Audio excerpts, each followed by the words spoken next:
Okay, so good evening once again, everyone. We will now start officially our second day of our International Conference on Education 2021. Again, good afternoon, good evening, and good morning to the rest of the world. And welcome once again to our event for this day. So let's start.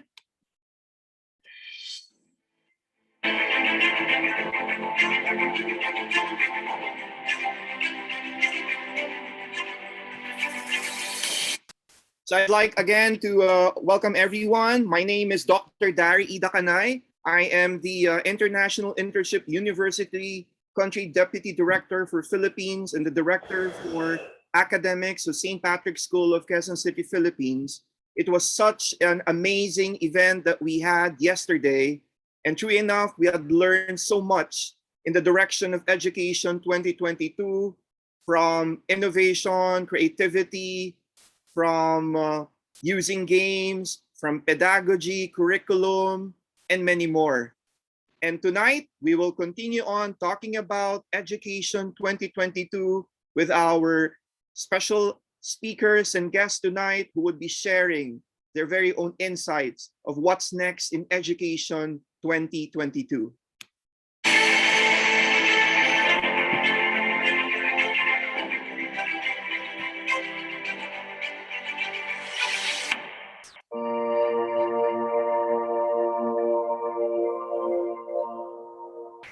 Let us bow our heads, place ourselves in the presence of the Lord. Our Heavenly Father, we come before you today with humble hearts and with gratefulness for all the wonders and blessings you have showered upon us. Heavenly Father, we thank you for gathering all of us today in this important event. Thank you for giving us the opportunity to be in this momentous event. May you bestow your guidance and blessings on this event so that we can enjoy and appreciate the significance in our lives. Bless everyone present today that each may be able to share what he or she has for your glory and honor. Truly, discipline, perseverance, and determination to excel are instilled in us abundantly. This is not about ranking oneself among bests, but this is about the humble heart of a person who is able to know how blessed he is despite the odds and difficulties along the way. Lord, we acknowledge that everything comes from you. The God who orchestrates every second of our lives so perfectly because of his great love for us. All the praises and awards that we will receive today are meant to be given back to you. It is because of your grace and your guidance that we have come this far.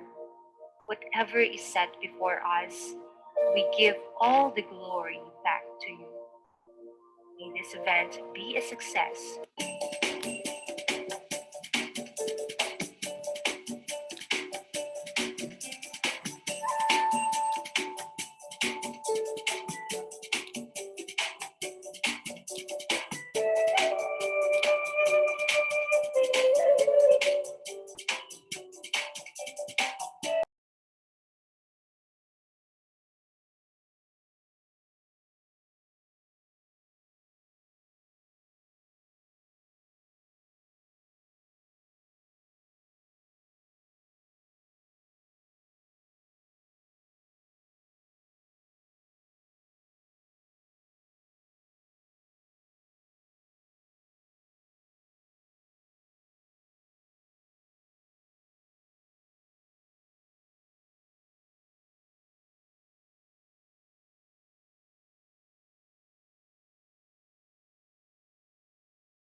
50 virtual offices around the world. IIU has been accredited and affiliated with the World Education Organization, WEO, and International Accreditation Organization, IAO, and collaborated with all the world's top universities and educational institutions. Through the platform of MOOC, massive open online courses, with the aim of promoting internships and making modern education easy, accessible and affordable. IIU provides honorary degree, master's degree, graduate degree, certificate and diploma courses, professional education, customized programs, free courses, sustainable development goals courses, non-academic courses, blockchain technology learning lab, and many more. The entire curriculum of the IIU is skill-based on the ethos of high academics, with the help of MOOC technology. Our country directors are constantly bonding with the corporate sector worldwide, whether it's MNCs or international job providers. This is done not only to benefit the students of that particular country, but also to benefit the schools or colleges which are affiliated to us. All the students and colleges will be given the support like online training, virtual knowledge exchange, internship opportunities worldwide, placement assistance. IIU is committed to providing stress-free education with internship and entrepreneurship opportunities without any financial burden on the learners and their family members.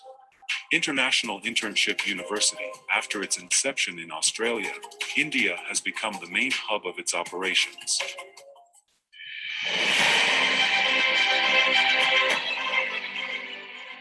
There are 4 co-founders from 4 different countries who have contributed to the growth of International Internship University, which is not only aimed at providing degrees to the students, but also with internship opportunities. IIU has now registered with Indian government also. Co-founders of IIU. Mr. Piyush Pandit, co-founder and COO of IIU, India, and chairman of Swarna Bharat Parivar. Mr. Stephen V., co-founder IIU Australia. Dr. Satnam Duchekar, co-founder IIU UK. Ms. Mona Anjaya, co-founder IIU Indonesia.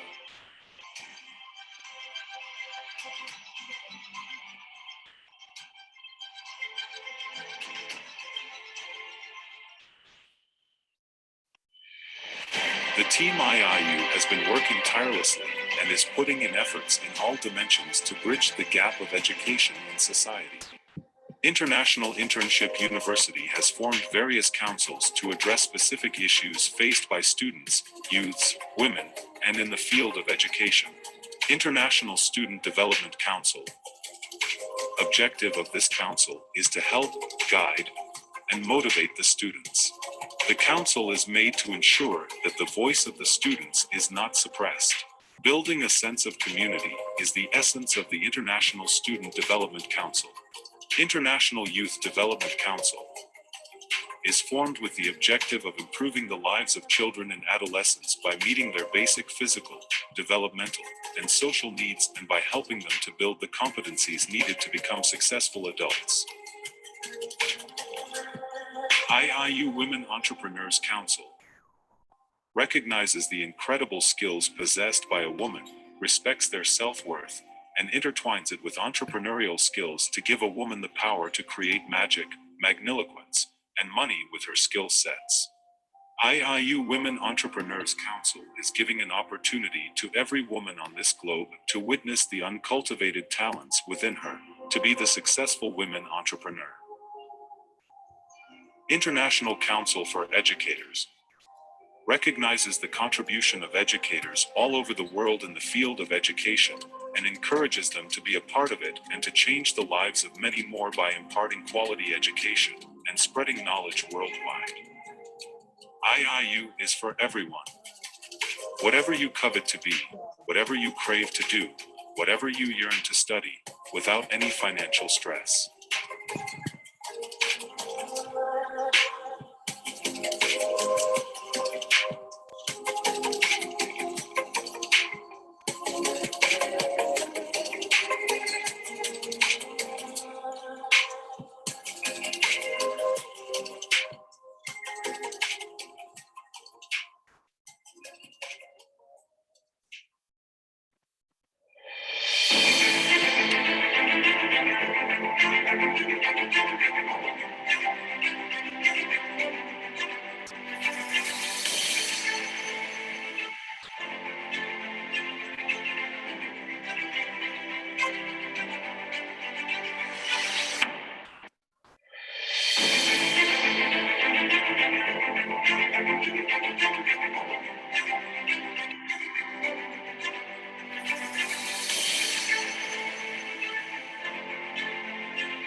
Dr. Dari, it is not visible on the screen.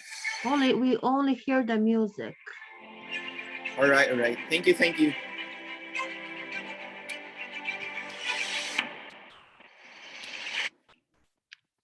Okay, so good evening again to everyone. So we will now start our second day I hope most of you have a great day today.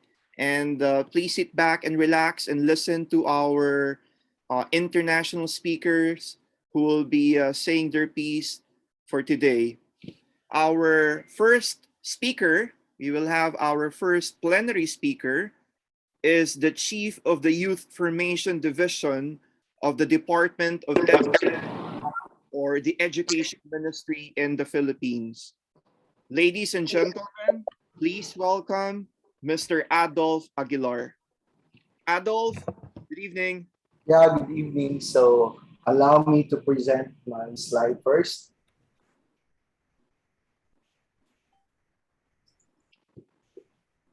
Okay. How are you doing, Adolf? Yeah, I'm trying to adjust first my presentation and then recording everything. So, stop share. Let me adjust first my screen. Okay. Okay, so I Our think plenary speaker usually would go from one place to another to different parts of the Philippines for the youth formation program of the Department of Education or the Education Ministry in the Philippines. and thank you, Dr. Dari. And I think my presentation is up already. So I'm, as introduced, I'm the chief of the Youth Formation Division. I was a former teacher, school principal, supervisor, and I've tried all levels of governance in the Department of Education. So in my talk, I will refer to the Department of Education as DepEd. So it's a different approach. Perhaps during the conference, you heard about curriculum and other side of planning for the future, but I'm giving another perspective how the ministry or the Department of Education plan for its future in an e-governance side. So the Department of Education, under the leadership of Secretary Leonor Magtolis Briones, has taken significant measure to aggressively address and respond to the challenges and needs of the times through a shared vision of quality, accessible, relevant, and liberating basic education for all. New programs, projects, and activities thus far initiated have been carried out to benefit learners, teachers, and non-teaching personnel. So administrators and other education stakeholders. So reforms from lessons learned have been introduced and put to task. So change has come at the departments. So allow me to present the concept for the public schools of the future, prepared by the Office of the Undersecretary for Administration, Undersecretary Elaine Pasqua. So this is the future of public education in a governance and administration perspective, meaning it's the support perspective for an enabling learning environment. So tonight's discussion, because when we talk about the future, it's quite lengthy. So we'll focus on the future of 6 areas of concern under governance and administration. One is on how DepEd plans about our education facilities, about digital rise or the computerization program of the department, learning continuity, not just the pandemic, but we have a lot of human-induced and calamities happening in the Philippines, health and nutrition of our learners, youth development, and also about our last mile schools. These are schools located in areas which is difficult to access. So the first area of concern is the provision of enough infrastructure and facilities.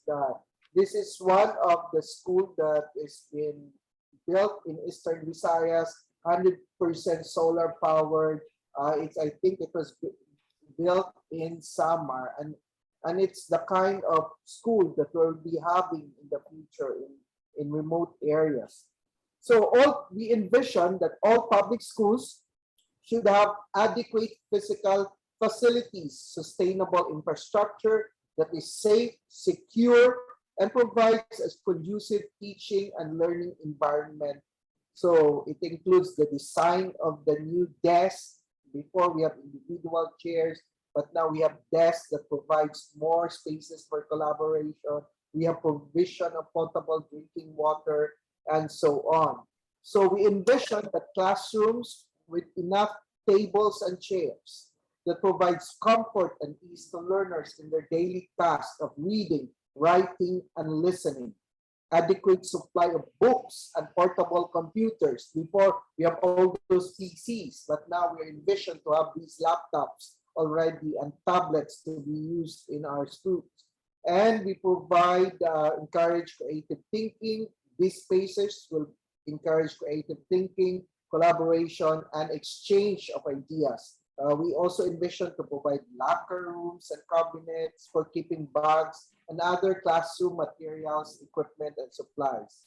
Then we envision to have science and technology, technical vocational laboratories for our learners.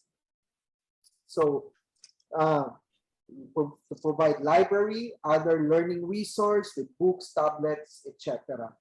Aside from instructional classrooms, as we've seen, these are actual classrooms that we are already building all over the country. Each public school should have necessary support structure to sustain operations like administrative building with principal's office, with faculty room, with canteen, feeding room, student center, dormitory, a fully equipped disaster reduction management office, etc. Because we are really gearing up for the future. We envision to have multi-purpose hall with stage for sports, for culture and the arts. We envision that each floors in our building should have cabinets ready to respond whatever calamities that will occur while classes are going on. So we also envision to have classroom to have a physical plant with vegetables gardens, with trees, with flowering plants, both native and endemic trees, and flowers all over our school facilities. Perhaps we will also build, more funds are coming, parents hub, we provide perimeter fence in our public school, and in our hinterland schools, we provide a two-story building, especially those areas that is prone to flooding, so that every time there is an announcement for typhoons, then all important equipments, records, books can be placed in the second or in the third floor. And we call these buildings access buildings, the two-story administration and climate change, emergency storage, and shelter. So it's not just about school buildings, but we are also looking into the future, to the effects of climate change. So we also need to provide decent office spaces for our administrators.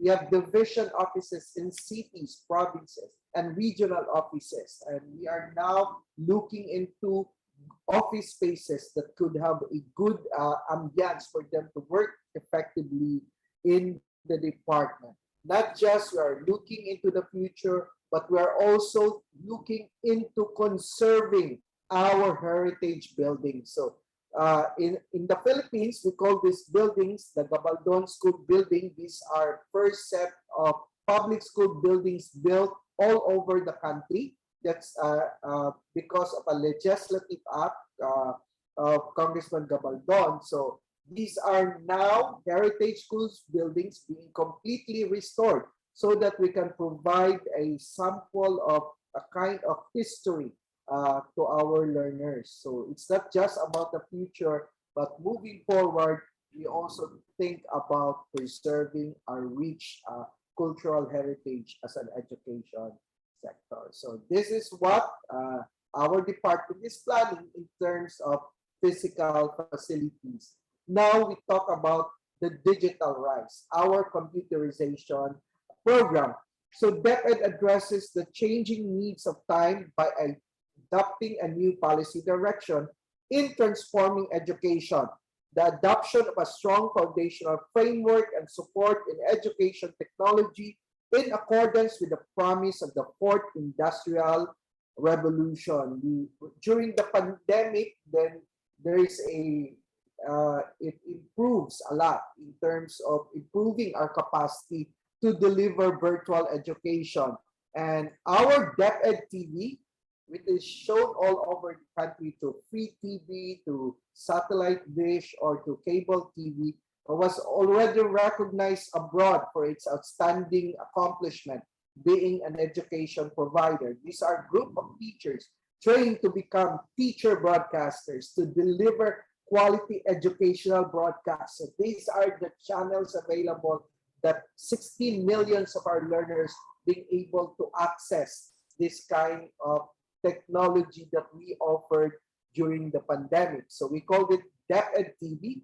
We also have DepEd Commons, which is a repository of all digital educational materials produced by the Department of Education. We also provide now laptops and tablets to our learners. We improve a lot in terms of acquisition of these technologies, not only in a laboratory setup, but also providing these tools for our learners as well.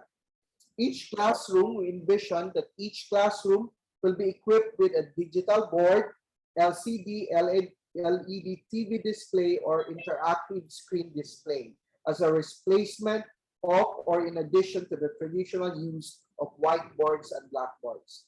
These digital displays enhance the teaching learning process by using videos produced by DepEd TV, interactive applications, and games, virtual field trips as gateways to access digital information in the world's information highway.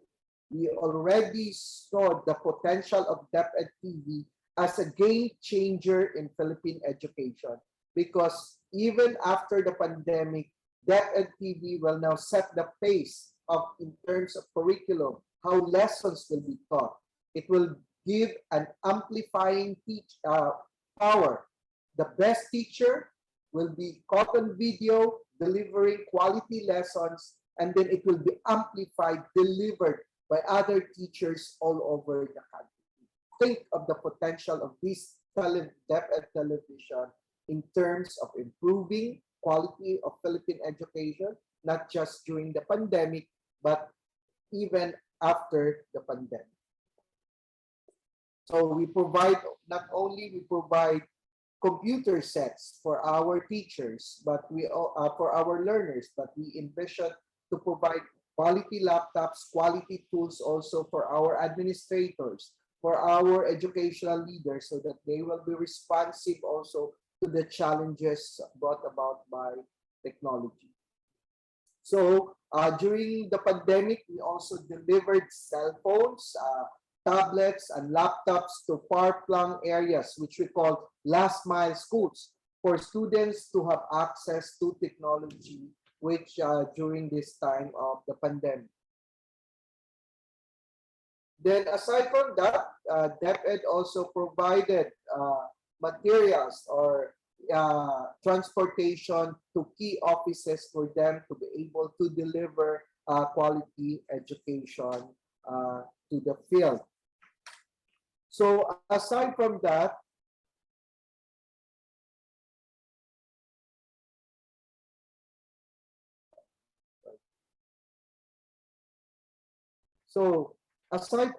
we need to assure the continuity of education, not just during the pandemic, but also after every disaster. So from challenges to infra and technology, we also face challenges by natural and human-induced calamities. So the department is also way ahead in planning for the future. With the current changing and oftentimes unpredictable and severe natural weather occurrences, DepEd relocates public schools and office sites that are in hazardous areas as determined by scientific findings through facilities inventory, geotechnical tests, and collaboration with other government agencies. It is prepared to deal with damages that are brought by calamities and the subsequent effects this may bring. Last week, I was in Negros Oriental, right after Typhoon Odette. And a lot of our schools has been damaged. And every year, it's a recurring problem. That's why we need to look at the future into building typhoon resilient facilities, earthquake resilient facilities, in order to reduce this type of environmental impact, so that we can assure that right after every calamity, education will continue. We need to allocate funds for preparedness and mitigation, and funds for cleanup and school rehabilitation, so that we could really respond right away to the needs of our schools, because like waist deep muds are being thrown into school classrooms. A lot of modules has been damaged. So how will DepEd respond to it year by year? So classroom tents shall be provided and strategically distributed to regional and division office. They are delivered and put up within 24 hours after a calamity, thereby ensuring the uninterrupted delivery of basic education services. That's our dream, and hoping that it will happen in the future. In planning for the future, we must also consider buffer stocks, or not, as natural calamities are unpredictable. So buffer materials and equipment such as textbooks, instructional materials, reference books, computers and IT equipment, tables and chairs, science equipment, textbook supplies, and all other classroom, laboratory, and office contents are annually allocated with proper inventory and storage. They are stored in warehouses strategically located nationwide and then delivered and installed within 48 to 72 hours. So that's our dream. We wanted that education should return to early normal operations of public schools by enabling these facilities to be delivered after every calamity. The timely provision of aforementioned interventions is facilitated by the use of a system we call Rapid Assessment of Damages Report, or radar. But peer experience also that communication lines are down, so it can be restored a week after. So now DepEd is looking into provision of satellite communication to key offices, so that later on we can contact them right away after every calamity. DepEd envisioned to also have an emergency office to be set up in the new administrative center in Clark, so that if Manila will be affected, there is another office that can respond to education emergencies. We also would like to focus on health and nutrition, because when we have an effective curriculum, we must also prepare the learner to be ready to be in school, to be healthy. That's why we launched a lot of initiatives that will help prepare our learners to be ready for instruction. So DepEd's health programs are primarily directed towards providing and strengthening health and nutrition education and the delivery of health services, with priority given to vulnerable learners and those needing emergency care in public schools. Do you know that even we don't have face-to-face classes during this year, we continue to deliver our feeding program for learners who are nutritionally challenged. So the school set up a delivery system to be able to deliver fresh milk, fruits. We call it Nutriban, the bread which is enhanced, fortified with nutrients, so that learners can continue to be nourished even if they are at their homes. We already set up a lot of dental clinics and other clinic facilities in key areas in the country, and hoping that in the future, our schools will be completely staffed with nurses, with dentists, and doctors that can serve the educational needs of our students. We also focus on looking into drug education, how to educate our learners about the ill effects of drugs. So it's part, we organize what we call the Barkada Contra Droga as a mechanism of organizing young people in the fight against illegal drugs, but not only illegal drugs, but we are also looking into smoking and alcohol, which is our young people are targeted by advertisement so that they will go right away into these vices. So we are carefully looking and considering a lot of future programs going into this direction. We would like also to focus on doing a lot of youth formation program by the internalization of Filipino values. DepEd's youth formation focuses, our office focuses on the discussion and instilling of DepEd core values, which is maka-Diyos, makabansa, makatao at makakaligtasan. It's about faith to a divine providence, about being nationalistic, about high regard for humanity, and also high regard for the environment, which also happen to be the national slogans and traits of the Filipino. The DepEd core values will serve as a foundation of special programs and activities in youth formation that aim to better prepare our learners to face various societal issues in the modern world. Learners are guided throughout their education by these values, which they carry on into adulthood and careers in their life. So in DepEd, we have different organizations. The foremost student organization is the Supreme Student Organization that is in the elementary and the secondary level. We have also the Youth for Environment in Schools. We have a peer counselors organization. We have a lot of other organizations so that our learners can be heard and can be engaged. And during this pandemic, we organized the National Federation of Student Governments. It is a federation of student presidents coming from cities and provinces and regions. They elected a national president and board members so that they can be an avenue in which the department will consult them on key policy issuances that affect students. During the pandemic, we also conducted the student elections. Just imagine, we don't have face-to-face classes, but our students were able to elect their student government of officers from school up to the national level. So this is a kind of being able to adapt on what is happening in the current situation. And this is also the kind of future that we would like to look into in terms of student participation. We were able to organize search for outstanding student leaders. We worked with Microsoft Philippines to advance digital literacy among all students. We provided Office 365 accounts to all learners in the country. That's around 28 million Office 365 accounts.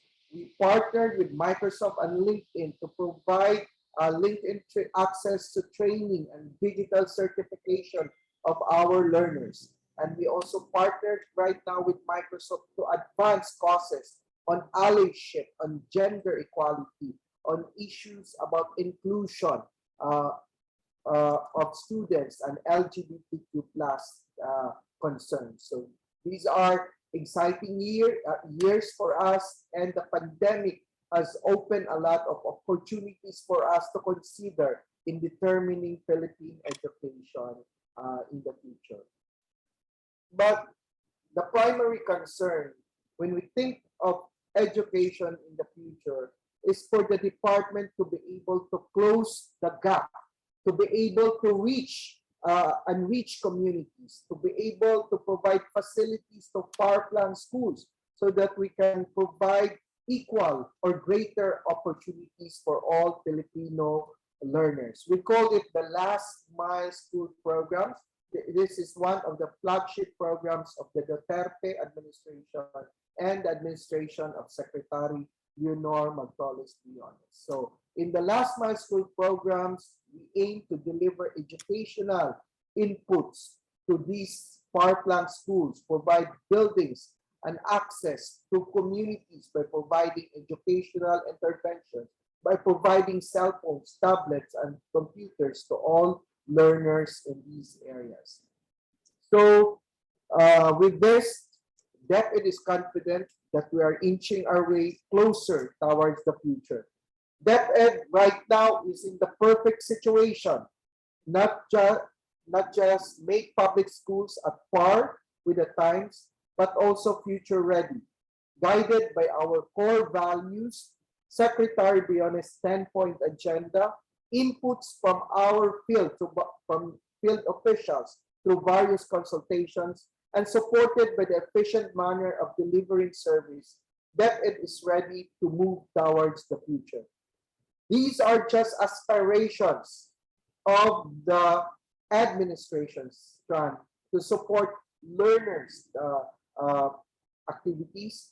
All other strands of the department, which includes the curriculum, have their own aspirations, visions, and plans.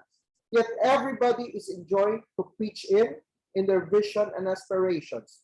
All of the offices under the administration strand and all the DepEd offices, organizations, and personnel are encouraged to discuss these visions and dreams until their common aspirations have been merged into one and everybody is moving towards one direction. Only by working together can the public schools of the future be made into reality.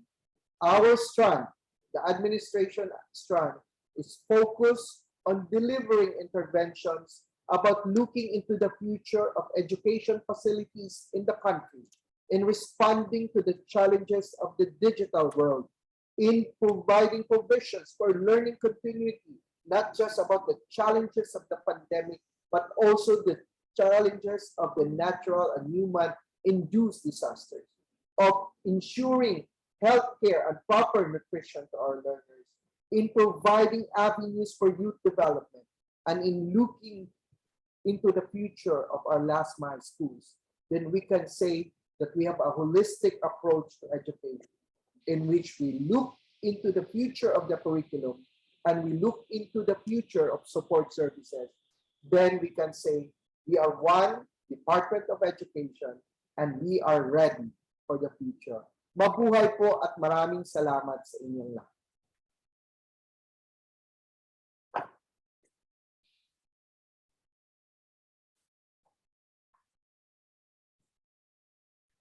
Thank you very much, Mr. Adolf Aguilar from the Department of Education or the Education Ministry in the Philippines for a comprehensive and detailed presentation of Education 2022 in the Philippines, from infrastructure to pedagogy and the important areas of education.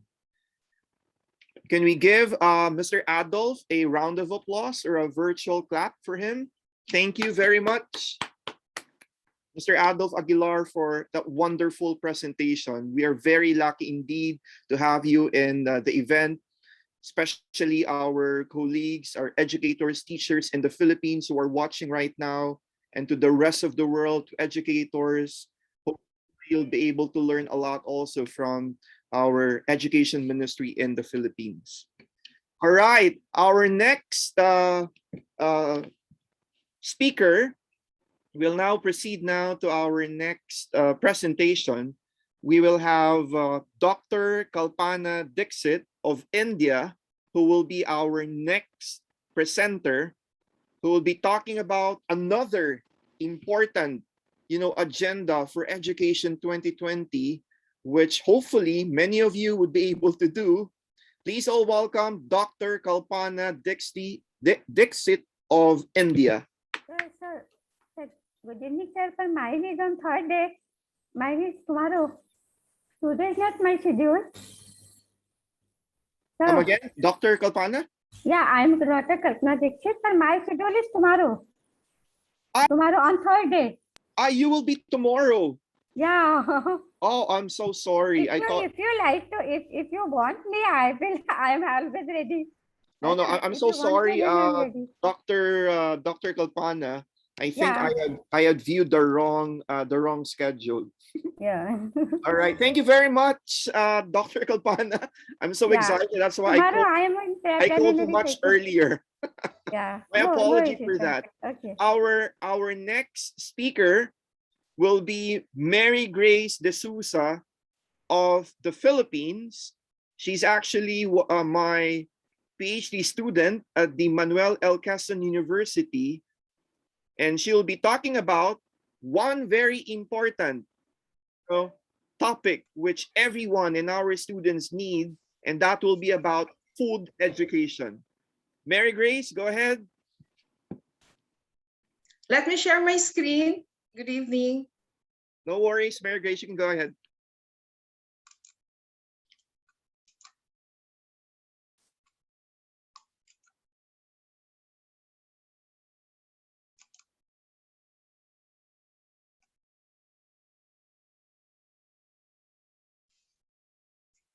Okay. Good morning, good afternoon, and good evening to everyone. Thank you, Doc Dari and IIU for inviting me to share my thoughts, ideas, and insight about what is next for Education 2022.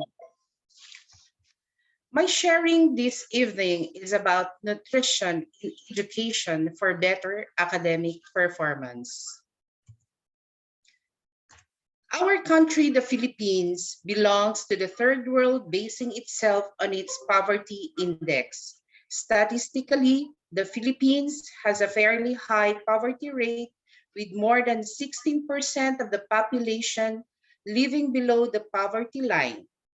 Hunger and food insecurity remain a serious problem of the marginalized groups in third world countries, especially in the Philippines, that affects children's health and cognitive growth due to malnutrition, which creates a negative impact in the academic performance of the children.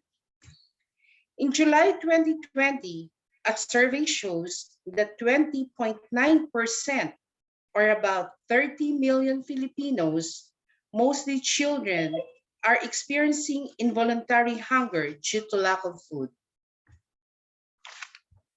According to research, students whose nutritional status had stunted were 79 less likely to score high in academic performance as compared with normal. Students whose nutritional status had underweight were 37% less likely to score high in academic performance compared with their counterparts. These conditions are due to unhealthy food consumption that corresponds to the lack of knowledge on nutrition, practices, and understanding the food culture of Filipinos. Hippocrates says, our food should be our medicine, and our medicine should be our food. The words of this famous sage prove true because good nutrition develops brain functions, thus improving academic performance, and academic success can only be achieved if the basic needs are well provided. According to a 2015 National Nutrition Survey, that persistent malnutrition problems such as protein, energy, malnutrition, and micronutrient deficiencies and iodine deficiency continue to afflict a major proportion of Filipino families. This is a sad reality for poor families who lack the means to have food at the table. If today the academic performance of some Filipino students is below of what is expected of them, it is because of poor nutrition in comparison to a well-fed children. Moreover, improving nutrition has the potential to positively influence students' academic performance and behavior. Good nutrition helps students show up in school prepared to learn, because improvement in nutrition makes students healthier, and students are likely to have fewer absences and attend classes regularly. Studies have proved that proper food nutrition and sufficient intake of key nutrients in the body contributes for the improvement of educational development of the learners. Sufficient knowledge of food culture is also considered as one factor for the improvement of nutrition in education. The students at a younger age should be oriented of the importance of nutritious foods to mitigate future health problems. It has been observed that students who are alert, alive, and enthusiastic in class have fewer disciplinary referrals, while students who has malnutrition problem showed more behavioral problems. An Arab quotation says, "He who has health has hope, and he who has hope has everything." In our country, the Philippines, the government works so much to solve the problems of malnutrition among marginalized students to ensure that children who are going to school are physically and mentally healthy to perform better academically.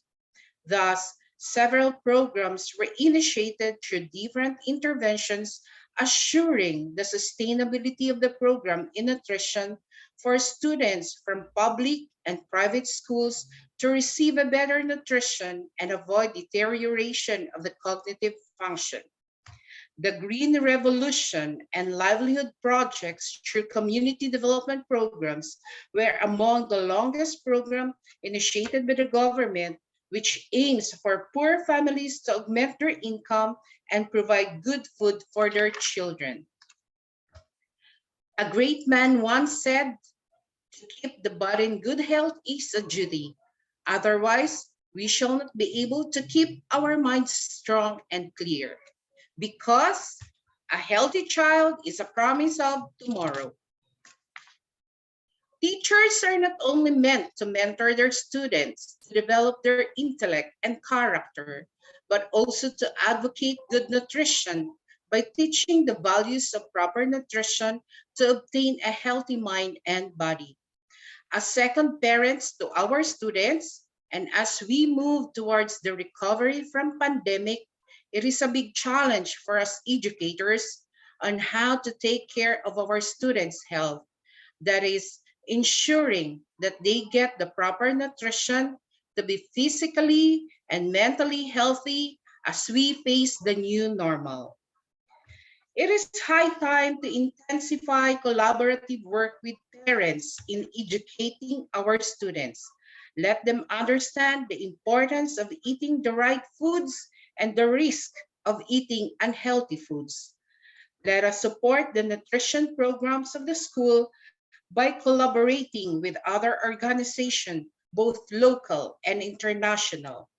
Thus, for the improvement and sustainability of nutrition programs in education to achieve a better academic performance for our students. These mechanisms are an enhancement to the call of action of SDG, which is to eradicate hunger, better healthcare, and sustainable education. The inspiring words of the Greek writer Nikos Kazantzakis say, "True teachers use themselves as bridges over which they invite their students to cross, then having facilitated crossing, joyfully collapse, encourage them to create bridges of their own." Let us make a difference in the life of our students by exploring the gold in them. The gold stands for the buried treasure that lies hidden in every young man and woman that needs to be unearthed. The acronyms of GOLD means G stand for grow. Let us let, let us help our students to grow by educating them the importance of eating the nutritious foods, to have a balanced diet to mitigate future disease. O stand for obtain. With proper education of nutritious food, they will obtain healthy mind and body to excel in their academic performance. L stand for lead. Let us encourage them to live a healthy lifestyle that will lead to a brighter future through better education. D stand for develop. A healthy youthful generation can develop a prosperous society. Let me end this sharing from the word of a great spiritual leader, Mahatma Gandhi. It is health that is real wealth and not pieces of gold and silver. And from another great artist, Sabina Noor, who say, a healthy society begins with healthy individuals. Thank you very much and a pleasant evening, everyone. Wow, thank you very much, Mary Grace de Souza from the Philippines, for that very informative presentation about food education, which we need today. Yeah, brings me really, of great interest, really to include food education in the curriculum. Wonderful that you made mention of the word gold. I love that. Growth, G means growth, educating them through eating nutritious food and a balanced diet. You made mention of the word obtain, healthy, for a healthy mind of the students. L is lead. You are encouraging a healthy lifestyle, of course, hopefully for educators as well and our students. And D, develop a healthy, youthful generation. Thank you very much, Mary Grace de Souza from the Philippines, for your Thank you very presentation. much. Can we give Thank you. Mary Grace de Souza a heart reaction, everyone? Thank you. Thank you very much. Thank you very much. All right. Now, we will proceed with our next presentation. I'd like to call His Excellency Ambassador Fatima Sogra from India. Ambassador Fatima, are you in the room already?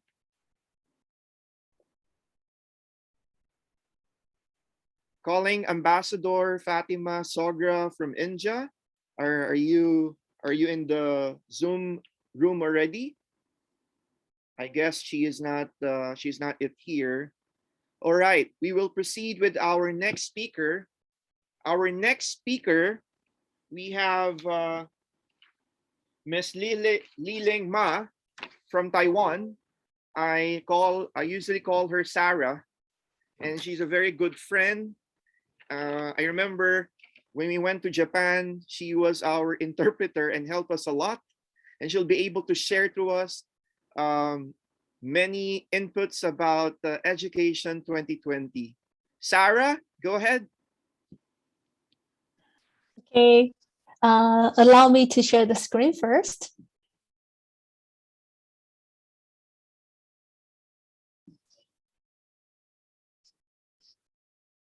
Okay, thank you, Barry, for the lovely introduction. And good morning, good afternoon, and good evening to the teachers and educators from different parts of the world. I'm very honored to be here to share some of my thoughts. Our topic is what is next for education in 2022? Or should we ask ourselves what is next for education for the next decade?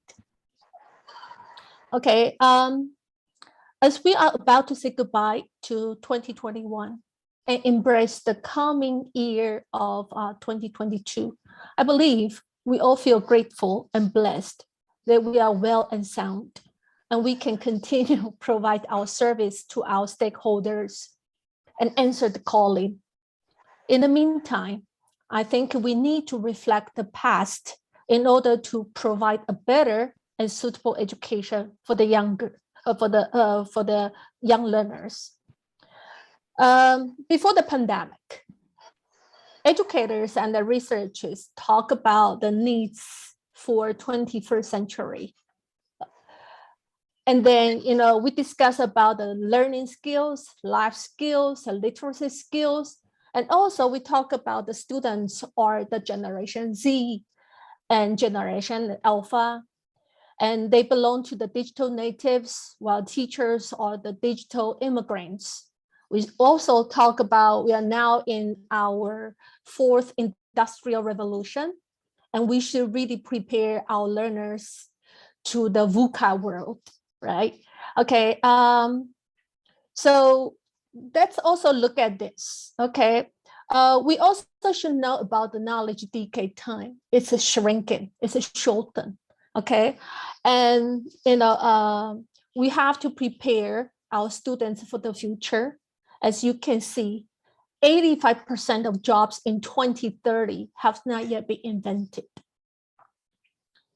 So then in 2020, the pandemic hit the globe, all right? Teachers and educators reacted quickly to make sure education will not stop, okay? Thanks to the third industrial revolution, we got to conduct classes virtually through the internet, and we can have like either online classes or like long distance learning. So in other words, year 2020 actually served as a reminder of how we, assumption about the future may change so quickly that we need to take further actions to prepare the unforeseen future or disruptions. However, for the past 2-year time, e-learning has been given in a high positive feedback. Educators and teachers all think that e-learning provide more engagement, and there is no going back to how we used to teach. Yes, it is very true.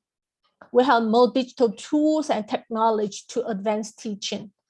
But all in all, what matters more is the essence of education. Recently, VUCA has been mentioned again. Okay, when we mention about VUCA, let's talk about the impacts in 2020 to 2022. Okay, we notice about the different mediums of instructions, students and teachers' well-being has been emphasized, and also the equality on resources, has been focused. We are talking about that, but then we have to know VUCA. This word has been mentioned again. VUCA represents volatility, uncertainty, complexity, and ambiguity. This should make us again to think about a sense in education. Let us reflect on the elements that we need to be aware of in education. First, I think it's who. Who is in the center of the education? And no doubt, we all know the learners. Second, why? Why do learners need education? We need to have the end in mind. Why do they need to receive the education, right? And I think it's obviously to be familiar with the global context, to understand the world better, so that in the future, they can also provide their service to the world or the globe. And then it's how. How can we guide our learners to know the world better, to know the VUCA word? And the last will be what? What do the learners need to learn? Okay, so it's not only the knowledge, but then we have to make sure there's an understanding. So here, I would like to spend some time on the IB curriculum framework. And then due to the time constraints, I will only give the general overview, which I found it will help the learners and teachers in achieving better outcomes in the future education. So if you look at my slide, the aim of the IB programs is to develop internationally minded people who recognize their common humanity and share guardianship of the planet. help to create a better and more peaceful world. And as you can see in the picture, the ultimate goal for the IB programs is really to make sure the holistic teaching happened, and then we can have well-rounded people with the 10 attributes. Okay, so we are hoping to see our future learners to become inquirers, knowledgeable, thinkers, communicators, principled, open-minded, caring, risk takers, balanced, and reflective.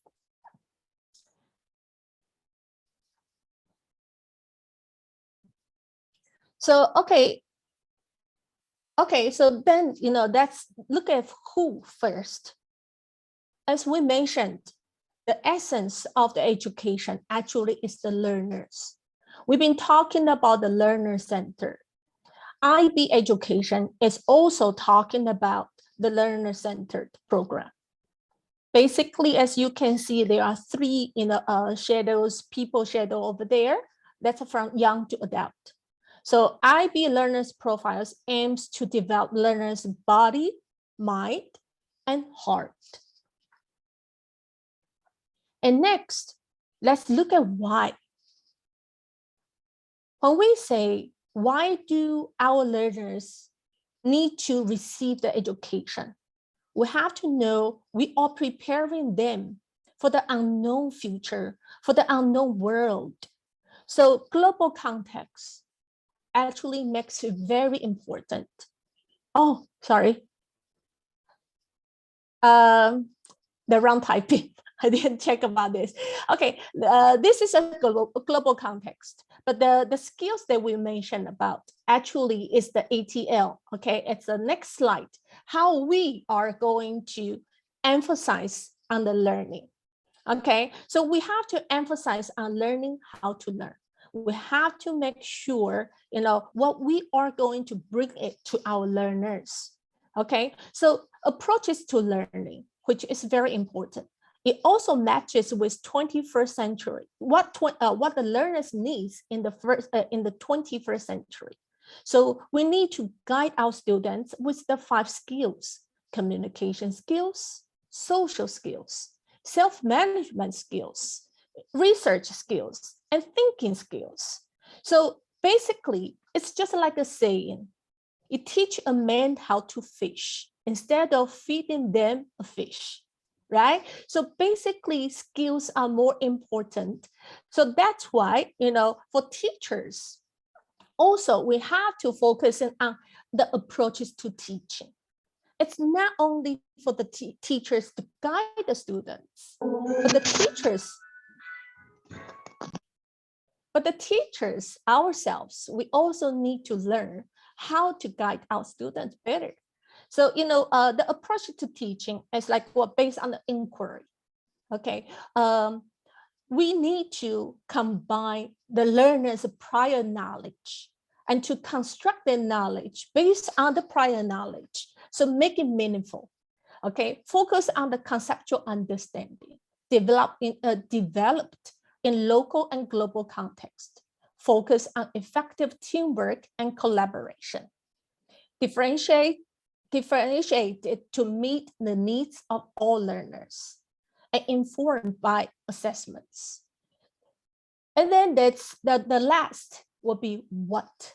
Okay, what are we going to do? What are we going to teach? A lot of traditional contexts is like contents are very important. But then, what if the content is the surface knowledge? What can we do to go deeper? That would be the concepts. And what is the concepts? The big ideas. It's timeless. It's abstract. Okay, so conceptual understanding, conceptual learning, focusing on the powerful organized ideas that have relevance within and across subject groups. Concepts reach beyond national and cultural boundaries. They help to integrate learning, add coherence to the curriculum, deepen the disciplinary understanding, build the capacity to engage with complex ideas and allow transfer the learning to new context. So in short, it's the transferring matters.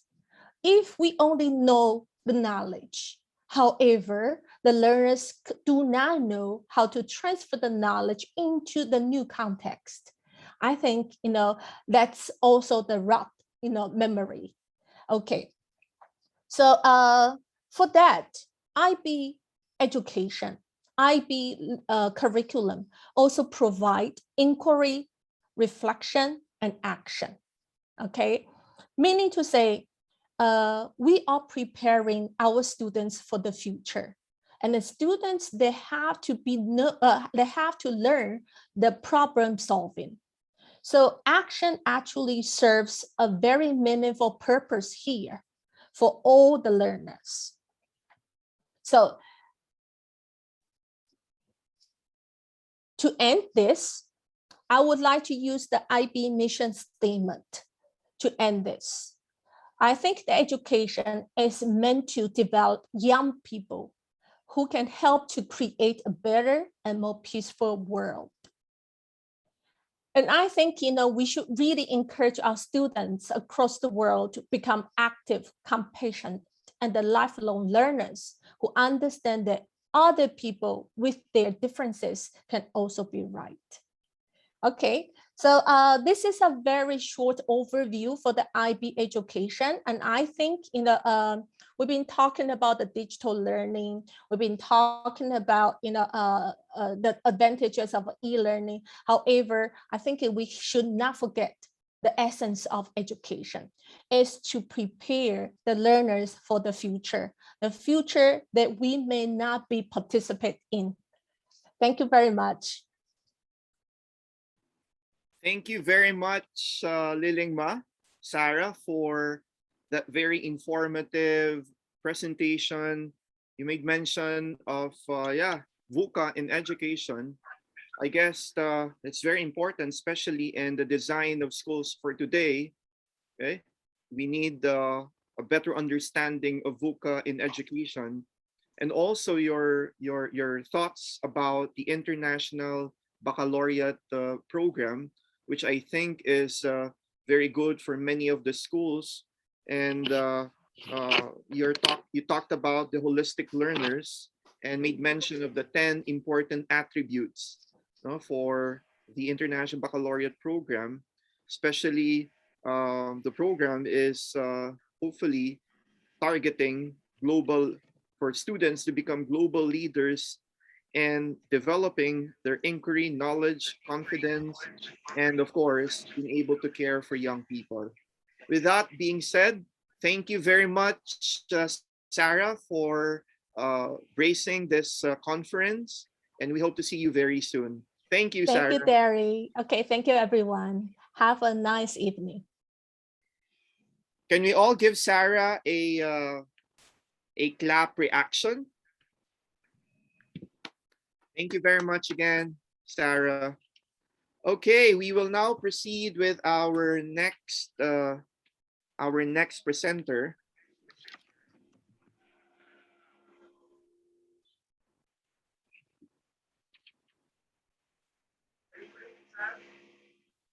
Okay, our next presenter is a very well-known individual in Malaysia. His name is Dr. Prem Adhish Lekhi. And the achievements of Dr. Prem would include being a humanitarian medical doctor. He was the best doctor award community service in India. He is an outstanding award social change in Bhutan, Asian Youth Leadership Award in the Philippines, award-winning writer and speaker, and the Gold Award public speaker in Malaysia, and many more. So tonight, we will be hearing from Dr. Prem Adhish Lekhi from Malaysia. Dr. Prem, go ahead. Hello, sir. Ma'am Josephine, can you share the screen for Dr. Prem? Thank you.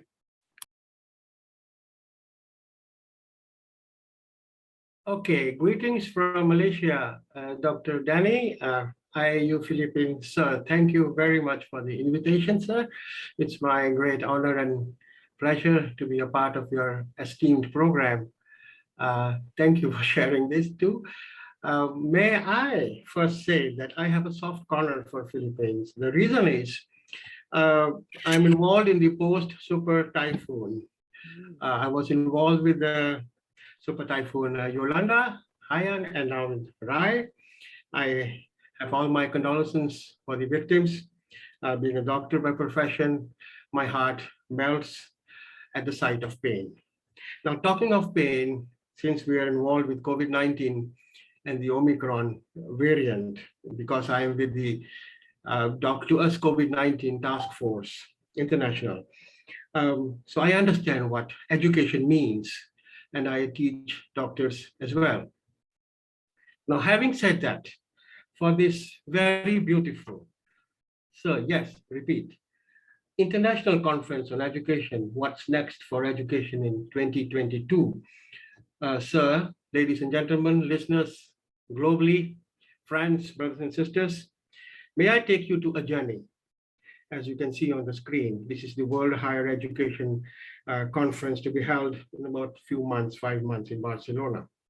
Now, what they are doing is so beautiful and so parallel to this conference, the Reinventing Higher Education for a Sustainable Future. Next slide, please. May I request the next slide, please? Thank you. And now, what are the goals? Reshaping ideas and practices in higher education to ensure sustainable development for the planet and the humanity. We are going through an unprecedented event, the COVID pandemic. Globally, 213 countries, over million people affected. How many people have lost their lives? And so education has lost from online, for which there are barriers, and yet we are trying to cope up. So leaving no one behind. So UNESCO has come up with something very beautiful, opening the doors to new, innovative, creative, and visionary models of higher education, highlight higher education opportunities and priorities in the upcoming decade, that is 10 years, anticipate and prepare youth for their role in tomorrow's society, pave the way for a future learning community that is inclusive of all lifelong learners. That includes me and you. Education is for life. There is no stopping. What a teacher does to influence learning in others, and that is called effective pedagogy. Define and prepare the roadmap for a new era of higher education systems, of course, from grade 1 to PhDs. Next, please. Next slide, please.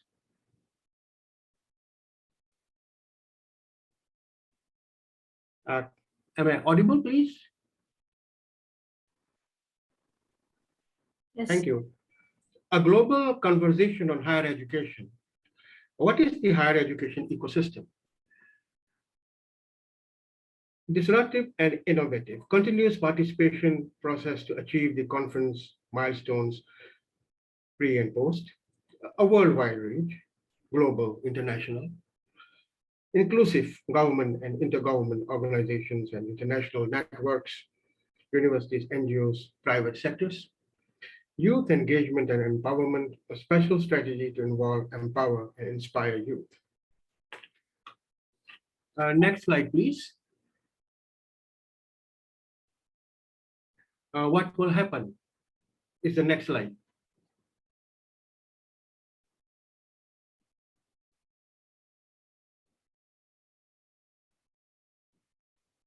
Can you put the next slide, please? I already did, sir. What will Thank you. happen? Thank you very much. I appreciate it. What will happen? Generation of the data, information, and knowledge, formulation of updated policy guidelines, identification and dissemination of good practices, networking and strengthening of partnerships, broad participation of diverse stakeholders nationally, regionally, globally, preparation and dissemination of the HD head, they call it 230 roadmap. So this, though we are talking of the international conference for 2022, the COVID came in, say, 2020 by WHO, but the program is for the next decade. The United Nations SDGs, the 17 SDGs. I'm involved in number 3, health and well-being for all. The main themes: impact of COVID-19 on higher education on the SDGs, inclusion in the higher education, quality and relevance of programs, academic mobility in higher education governance, financing higher education, data and knowledge production, international cooperation to enhance the synergies, the futures of higher education, for which we are all sitting together and discussing about this in this international conference on education. Next slide, please.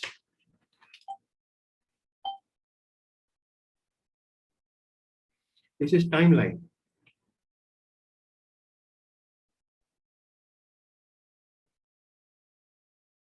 Thank you. Now the WHEC 2022 towards the 2030 agenda and beyond. So leaving no one behind, that is the whole point, that is the target, that is the goal. See, it all started WHEC from 2009, and now we are facing 2022 in about 3 days' time. There's a roadmap for 2030. From 2022, they will be having a 5-year program. There will be a follow-up action. So this, the guidelines and the contacts will be given in the end, for which anyone interested could join, learn, gain, and spread. So ultimately, we benefit ourselves and we benefit all of us. Thank you. Next slide, please.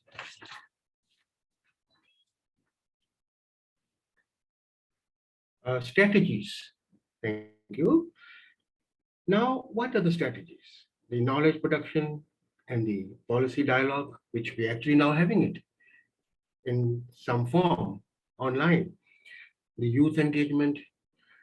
Nothing can happen without the youth. Remember this.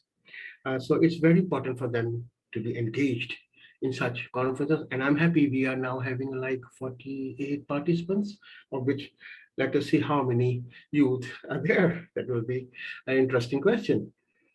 Partnerships and alliances, again, very important. We may be miles away from each other in different countries, in different time zones, with different caliber, with different interests, and all that. But yet, our partnerships and our alliances are very important for networking and ultimately to make this place a better world in times to come, starting from now, today. Next, please. Knowledge production and policy dialogue. Thank you. Now there's called something a clearinghouse, building a digital resource collection to inform the decisions and actions to enhance the HED. Research and knowledge production, open knowledge products, standard policy briefs, videos, other products. Global reports and policy papers. Now this is the HED 2030 roadmap. Now we're talking about 8 years from now. But slow and steady wins the race. And we all have to be together in this game.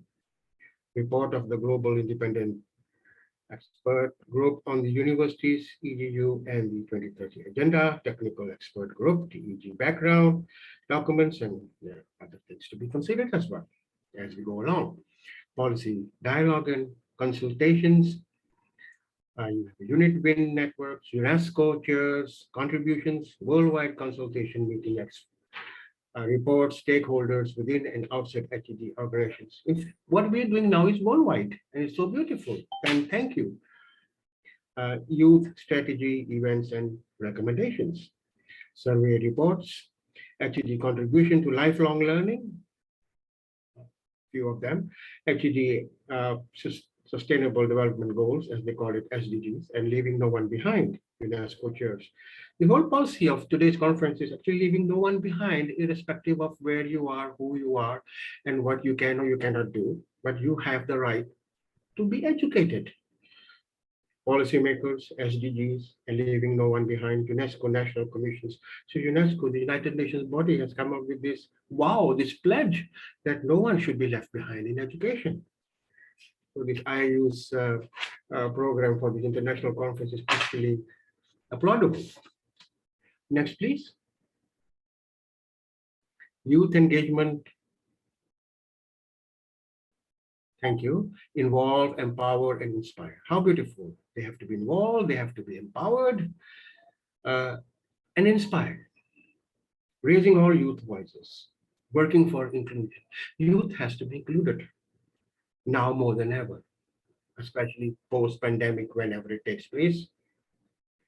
Your UNESCO Youth Interactive Platform, knowledge production, surveys, consultations, policy dialogue. They have these marathons, the video marathon, blogs, actually tech entrepreneurial talent, capacity building, call for proposals, pre-incubation, podcast and storytelling production, interviews, share personal stories, e-learning, webinars, workshops, masterclasses, talks, our MOOCs, arts and sports talent, exhibitions, videos, performing, short movie, call for the proposals, youth leaders and ambassadors. Now this is an incoming thing. This is trending now. It's very encouraging. Call for the action policy dialogue. Thank you. So next, please. The partnerships and alliances. Thank you very much. So how to contribute? We are coming to the end actually. Again, partnerships, we need sponsorships, supporters, as we all are for each other now.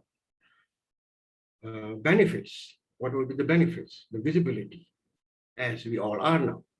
The participation, we are participating wholeheartedly. Knowledge production and joint projects. You see, I was listening to all the speakers, and honestly, I learned a lot. I enjoyed your talks, your presentations, and your knowledge, and your interest, and your hope for the future. Exhibitions, we learn a lot from exhibitions. Networking, it's time we start networking, and we are doing it. And this conference is a very good example. The collaborative efforts towards the 2030 agenda, though our target for this conference is 2022, but the idea is the buck does not stop here. The dice rolls on for the next decade. Thank you very much. Next, please.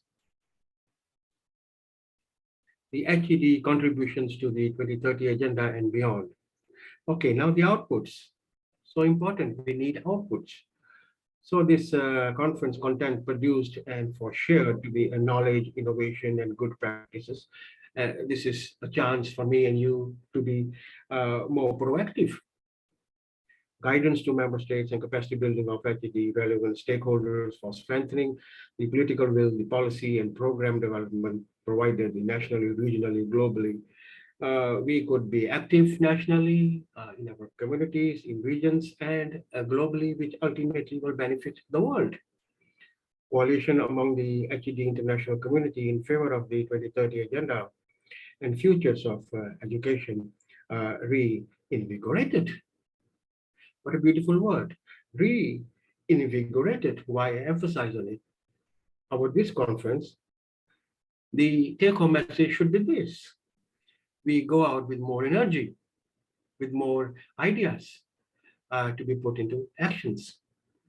The outcome, the capacities of the HED institutions and systems to create, adapt, improve their policies, programs, and practices reinforced, the HED ecosystem transformed on the basis of quality, equity, and inclusion. How important this word inclusion is. The impacts, ultimately this conference Has this has any impact on all of us and the people listening? And regionally, internationally, globally? Contributions of HED to the 2030 agenda and beyond will be strengthened by such conferences. Well-being of humans and sustainability of the planet depends if we are much more educated and we give chance to others. Emphasize the word give chance to others. No one should be left behind. Thank you very much. Next, please. A joint effort. The WHEC 2022 is organized by the UNESCO in collaboration with the government of Spain, the regional government of Catalonia, the City Hall, and the regional authority of Barcelona, with the technical assistance of these Goering and ECHO, in collaboration with these sponsors, the technical assistance, and the scientific steering group, which is led by UNESCO, for which they have to be really applauded. The more we talk about them, the less. And this chance given to me, to you, to all of us, if you take advantage, ultimately, we can make a very big difference. Thank you here. Maybe the last slide, I guess, for this WHEC Secretariat, UNESCO. Maybe the last slide, please.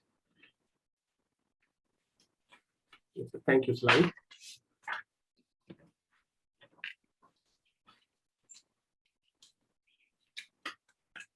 Next one. So, ladies and gentlemen, the whole idea of today's pedagogical approach to this international conference on education, where what's next for this education in 2022, this teaching is a profession, but it's also an art and a science, for which being a doctor, the word means to teach, imagine. Now, the 6 principles of pedagogy, which I thought I would like to share here, is challenge, explanation, modeling, deliberate, practice, questioning, and feedback. What do we gain from each other? The 5 pedagogical approaches: constructivist, collaborative, integrative, reflective, inquiry-based learning. So again, in the end, I want to say this: what a teacher does is to influence learning in others. As they say, may the force be with you. Thank you for the opportunity. God bless all. Stay safe, stay healthy. Thank you very much. Thank you very much, Dr. Prem Adhish Leki from Malaysia, for wow. We just had the WHEC 2022 towards the 2030 agenda and beyond. Glimpse of it in this coming May 18 to 20 of the 2022 in Barcelona. Imagine. Thank you very much, Dr. Prem, for that presentation of Education 2020, especially in the higher education. Thank you very much once again, Dr. Prem, and we do hope to see you more in such engagement like this international conference. Can we all give Dr. Prem a clap reaction, or can you do it live? Thank you very much, Dr. Thank you, Dr. Danny. It's my great honor. Thank you, sir. It's our honor, Dr. Prem. Thank you. Okay, we will now proceed with our next keynote speaker. Our keynote speaker is coming from the Philippines. His name is Mr. Matthew Eleazar, and he will be talking about the importance of collaboration amongst the students and how it can help students and teachers and schools across the world. Ladies and gentlemen, fellow educators, let us all welcome Mr. Matthew Eleazar.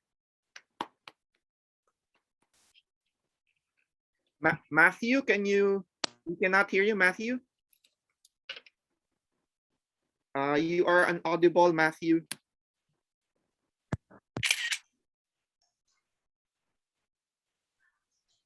Okay, sir, you can hear me na po. Loud and clear. Matthew, Okay, go thank ahead. you, sir. So, hello everybody, good evening. This is Mr. Matthew Alyasar from St. Patrick's School of Quezon City, Philippines. So, today I'm going to present our presentation that we presented in South Korea. So, the title of this paper is Embracing the New Normal, Embracing a New Mindset Through Student Collaboration.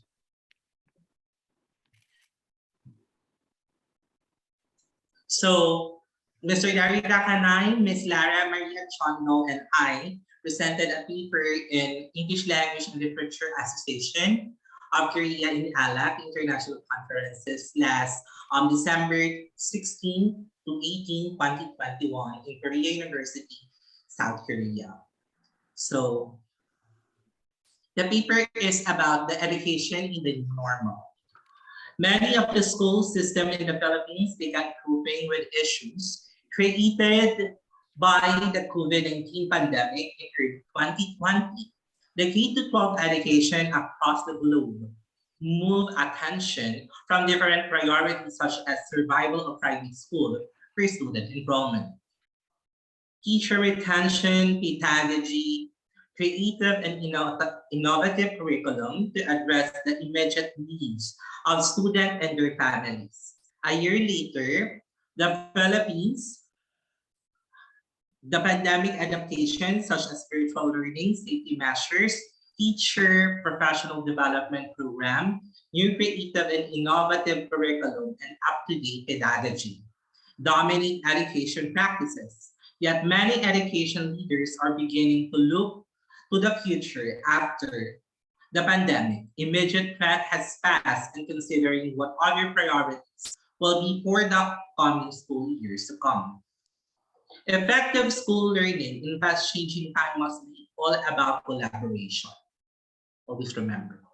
The COVID-19 pandemic put student learning opportunities in a state of upheaval with teacher-led in-person teaching being curtailed. But student roles, school process, and situation are being reinvented seemingly every day, which has necessitated a constant supply of impromptu learning to provide students with the necessary skill and capabilities. At the same time, many students are spending most of their days at the computers and on Zoom calls and suffering the inevitable digital fatigue. Ensuring learner engagement is especially important now. Schools have increasingly been looking to collaborative learning to understand topic areas where there are not fixed remedies in place and that require critical but more lateral ways of thinking, such as developing new leadership and communication skills for the remote learning.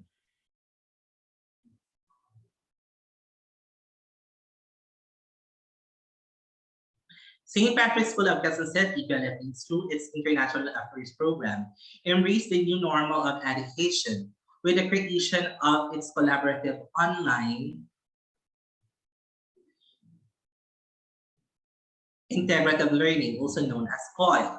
The program is an innovative pedagogy involving collaborative teaching and learning in 2 or more countries, facilitated by online communication, facilitated by the trained teacher.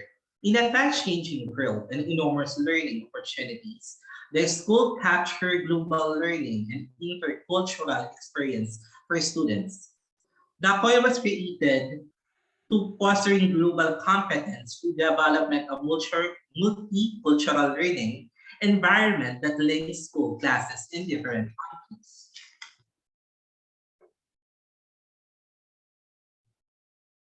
In COIL models, students from different cultures enrolled in shared courses with the faculty members from each country co-teaching and managing coursework. The program does not merely promote specific topics of the United Nations Sustainable Development Goals for students from different nations who inhabit an online classroom. Rather, it advocates the creation of co-equal learning environments where teachers work together and generate a shared lesson based on solid academic coursework, emphasizing experiential and collaborative student learning.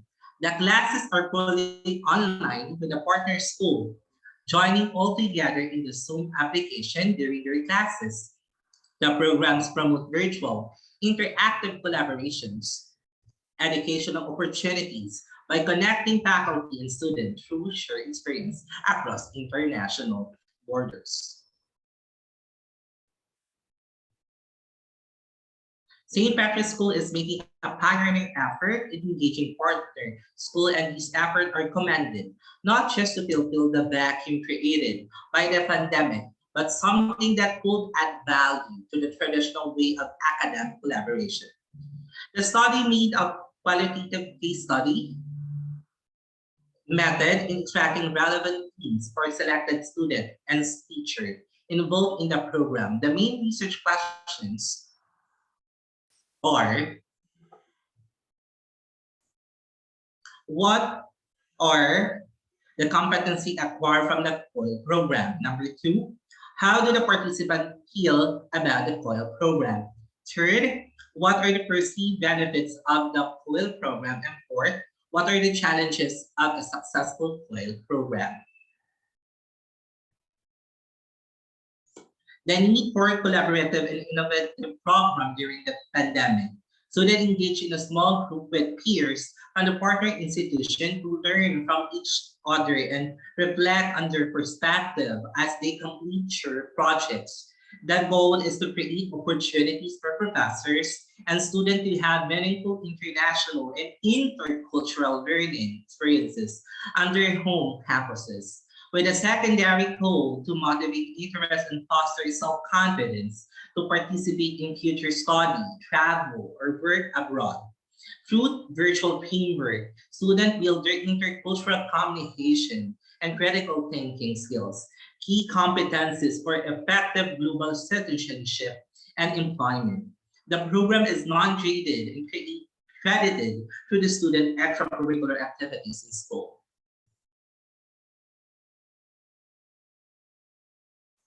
Goals of the COIL program. The program enables students to work together with peers in the world discussing issues around the SDG, the Sustainable Development Goal. Nearly all the countries in the world have promised to improve the planet and lives of its citizens by 2030. They have committed themselves to 17 life-changing goals outlined by the United Nations in 2015. These global goals, known as Sustainable Development Goals, SDG, include ending extreme poverty, giving people better healthcare, and achieving equality for women. The aim is for all countries to work together to ensure no one is left behind. Some of the SDG discussed during the collaboration are the following. First, how to ensure people stay healthy so they can work and support themselves and their family. Second, how to provide eye care in some of the world's poorest countries. Third, how do the education programs aim to ensure every child is able to go to school? Fourth, how to strive for gender equality in school and community programs right from the beginning. Fifth, how to promote good hygiene to help eliminate neglected tropical diseases. Six, how do we promote equality for people with disabilities? And 10, how do we partnership with local and national and international organizations? Students at the end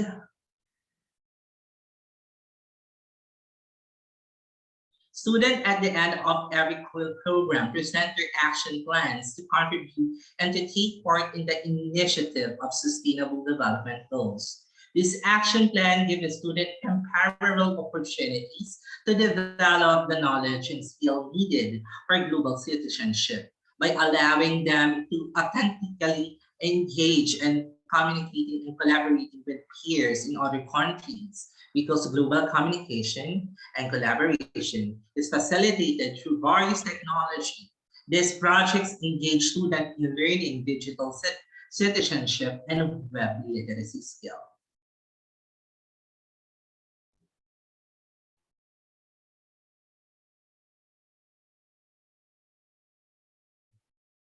So for our review of related literature, I will make it shorter, the review of related study. This presentation framed by the current curriculum advances in Finland that emphasizes transversal competence and the obligation to organize multidisciplinary learning opportunity for students. The initial step in understanding an integrative approach to learning is connected to an overarching concept of comprehensive education. An education system that is progressive, that fits the changing society that we have. It explains the integration of knowledge and skills from different school subjects in attempt to provide a synthesis of the matter being reflected that can be completely developed from interdisciplinary viewpoint. This new approach was extracted from the social-cultural theory of Vygotsky. Vygotsky points out to familiarize interdisciplinary skill theory into school to educate integrative learners. According to Claim 2006, interdisciplinary in education is actually a continuing process, not a fixed body of content. Thus, Leonor et al. Point out the question of pedagogy is inescapable.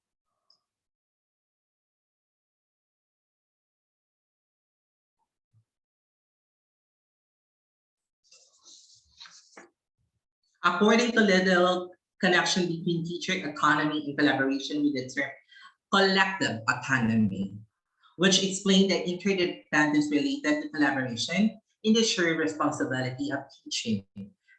Research approves the positive effect of teacher collaboration on teacher and school culture students achieve and teacher practices. Moreover, the intensified goal towards competence-based education in many countries today has recently increased the need for collaboration. Backrian et al. Suggests that collaboration as a joint group interaction concerning all the activities needed to perform a shared task. We differentiate between the collaboration and cooperation, wherein partners split their work and combine the partial results for the final outcome. Moreover, Backrian et al. 2015 also suggested that collaboration among teachers should be placed on a range that describes the degree of team unity. One end is individualized teacher work, and other is collaborative work. The depth of focus of collaboration ranges from a more frequently used focus on practical factors such as ideas, materials, and teaching activities to a more rarely practiced deep level collaboration. Dellenberg, on the other hand, indicate in the theory of collaboration learning, there are four major elements in this situation: interaction, process effects, including the interrelationship surrounding it. Figuratively, it may also promote useful interaction among students, shared authority among students during the learning process. And outcome based is important characteristic of collaborative learning. In collaborative learning, student experience processes of internalization, appropriation, and mutual modeling through learning activities.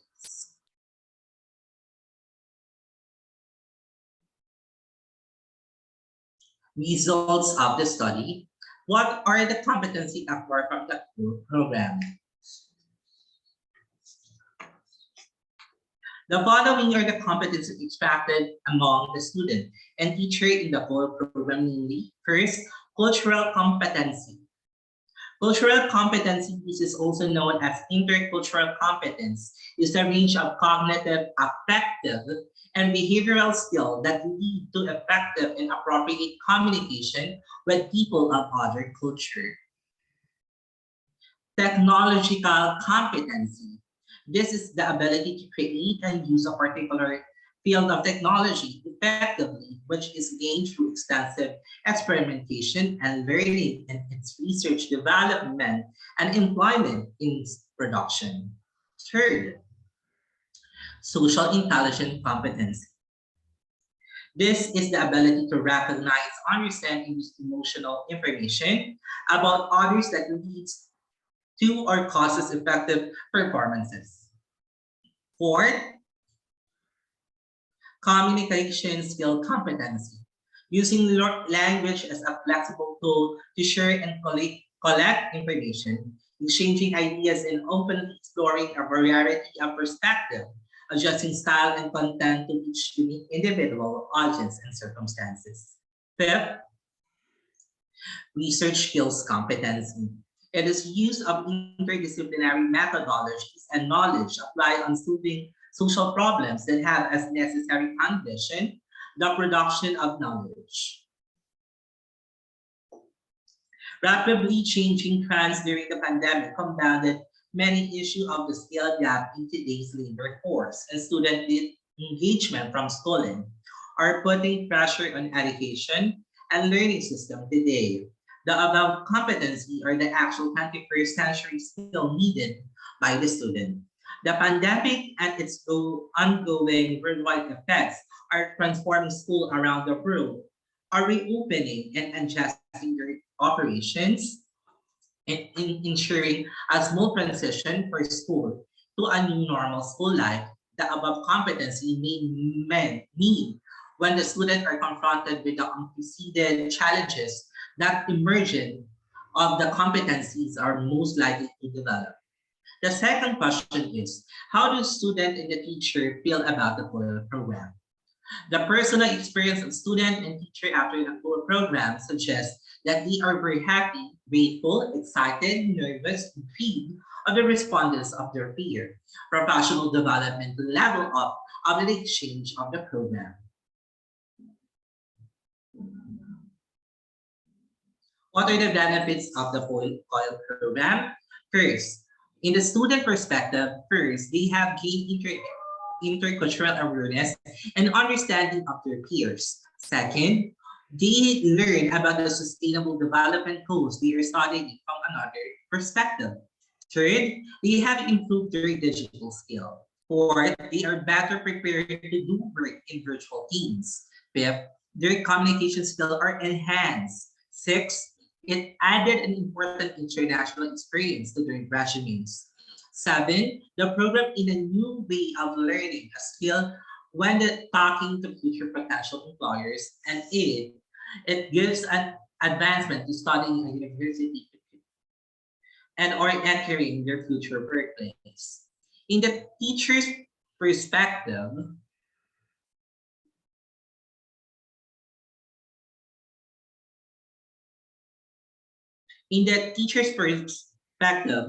they have gained intercultural awareness skills and understanding. Second, they have developed new institutional partnership. Third, they have attracted students from other schools to study at their current school. Fourth, they have learned to develop and introduce international components into the subject they are teaching. Fifth, they become knowledgeable about internationalizing the curriculum and become the internationalization advocates and a wider perspective in pedagogy. And six, they are able to engage in professional and international development opportunities. What are the challenges of a successful COIL program? First, there are barriers for both teachers and learners to overcome when implementing a collaborative online integrative learning program, which include practical challenges from curriculum coverage and behavior management to designing a task that both stretches and support and professional challenges, such as more time needed for preparation, a certain loss of control, the unequal participation of students in the process, difficult in evaluating the learning process and the contribution and learning gains of students. The main challenge mentioned by all the teachers and teachers interviewed was the fact that implementing collaborative learning approaches in time consuming with a strict curriculum and examination at the end of every OIL program. In conclusion, collaboration is rightfully one of the key 21st century skills that the teacher and students should acquire, as it engaging allows students to take responsibility for their own learning and prepares them for their own future.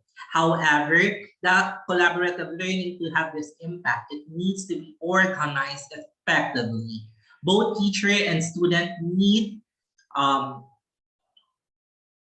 need to be acquainted with their new rules and have room to fail and try again. More teachers need to design collaborative learning tasks in way to ensure that every student contribute and learn and guide students during the work. Online collaborative learning as a result can also directly support the development of a range of high-level intellectual skills, such as critical thinking, analytical thinking, synthesis, and evaluation, which are they require the learners in the digital age.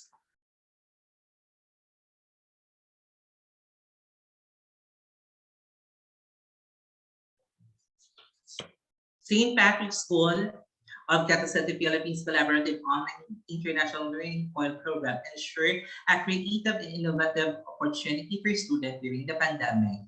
Collaboration has leveled up in this program, enabling the student to take advantage of its strength. Through the virtual collaboration, students develop ideas and solutions for the issues in the sustainable developmental goals. Student ideas and teachers had the opportunity to implement their creative ideas and learn more on the personal experience.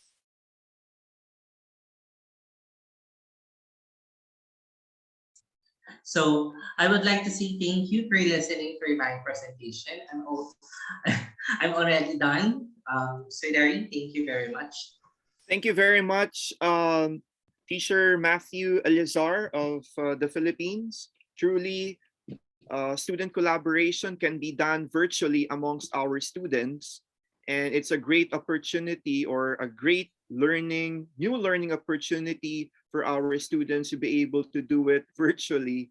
So I encourage our educators who are here to be able to do this collaboration virtually amongst our students, and it will be a wonderful experience. I know some of our educators from across the world have been doing this one, but the research itself proved that there is something, with the collaboration amongst our students with this kind of endeavor for education. I guess for Education 2022, we will continue doing such endeavor for our students.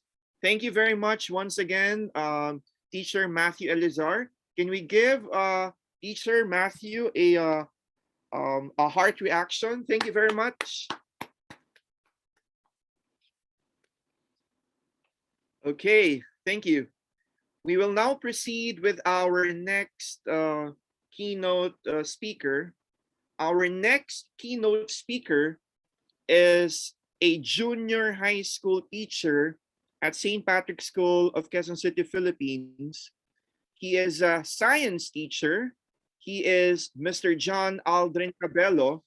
He will be talking about pedagogical experiences as a science teacher. Sir John Aldrin, go ahead. Thank you, Sir Dari. Good morning, good afternoon, and good evening to my fellow educators. So let me share my screen. Okay, to start my presentation, I would like to start with this quotation coming from Albert Einstein, that education is not the learning of facts, but training of the mind to think. And I think this quotation is very relevant in today's time since the pandemic came. So we need to train our students to think and become more scientifically literate in order for us to avoid this such kind of events in the future. And because of this pandemic, there is a realization that science education became really more relevant. Yeah. And we need to have future generations that are able to decide not only by feelings or emotions, but rather through scientific approach.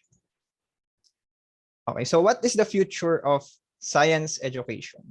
So let's go back to the history of science education. So gone are the days that teaching science is under the rote loop, or the students will just memorize facts and then they prepare for their examination, and after the exam they forget the concepts that they have learned in science. But rather, for the future of science, science should be taught in a way that students, of course, can collaborate and construct their very own knowledge. So how do we do, or how do we allow our students to collaborate and construct their own knowledge in terms of science education? So the key, as mentioned also by our previous keynote speakers, is the use of inquiry-based approach. So given in the context of the Philippines that we are full online and that we don't have any face-to-face classes, what I do in my class is I give them virtual simulations or laboratory simulations in which it's safer to use because students are able to manipulate the different materials in the laboratory, and then for them to be able to explore and ask questions, and of course also to answer their own questions, given that there is no safety issue since the simulation is virtual. And according to John Spencer, when we talk about science education, we should be able to reach the third stage, which is empowerment. Because sometimes students will just think that I need to comply with my science subject because I want to have a good grade. So it's not enough that students will think that studying science is just for compliance. And it's also not enough for our students to be engaged, that they are able to participate, pass the exam, and recite, but rather there must be a shift from disengagement towards students' empowerment. So there should be a shift from student engagement and empowerment. So what do we mean by empowerment? So when we say empowerment or student empowerment, they are able to decide on their own, they are able to construct their own knowledge, and they are able to own the learnings that they have learned from the concepts or the things that they have learned in their science classes. So first, how do we achieve student empowerment in terms of science education? So first is we should be able to give students opportunities. So what opportunities should we be giving to our students? Of course, number one is we should give them things or activities that they would be able to apply their learnings about science, or they would be able to put it in the context of their lives. For example, in what I did in my previous teachings or previous experiences is I allow my students to, for example, to storytell. Yan. They will choose one topic in science, and then they would storytell it, not only to me, but also they would collaborate to their fellow elementary students or their younger students in our school, so that they would be able to immerse themselves. They will undergo research, and then from there, they would be able to construct their knowledge and learn about the concepts while giving it back to the community. So that's the first thing in order for us to empower them, to give them opportunities in which they can apply. Besides storytelling, you may also, if there are students that are inclined in music, dance, so they may do a presentation of the music or the dance which is related to science. Second is in terms of science education, in order for us to empower our students, is we should be able to tap in our students' interests. So in this modern time, there is a trend that most students are into vlogging. So why not allow the students to vlog about, for example, their favorite scientists, and from there they would be able to learn the concept of the science concept that the scientist was able to give, as well as it also will give information to audiences that science is not just limited in the four corners of the classroom, but rather it has a global scale. So what I always ask my students at the start of my class is, do we consider ourselves as scientists? And most likely they will say no. But in reality, we are all scientists because we are all governed by science. We just need to find a way on how we can learn science and how we can communicate science in such a way that people would really appreciate it, or our students would really appreciate it. And I think the pedagogy that is related to not only science education, but all of our subjects is the project-based learning. Since, as I mentioned earlier, we should allow students to collaborate, and then their voices should be heard through this project-based learning. They would undergo inquiry. Of course, they have to think, what problem or what project should we be doing, and what are the things that we should be planning in order for us to achieve the goal that we have set. And then second, through this project-based learning also, if we implement it in our class, there's also a time to reflect. And of course, the learnings that they know in science will not just be limited to the classroom, but of course, they would be presenting it to the public. So an example of the project that I allow my students to make is to make their own webinar in relation to any topic of science. For example,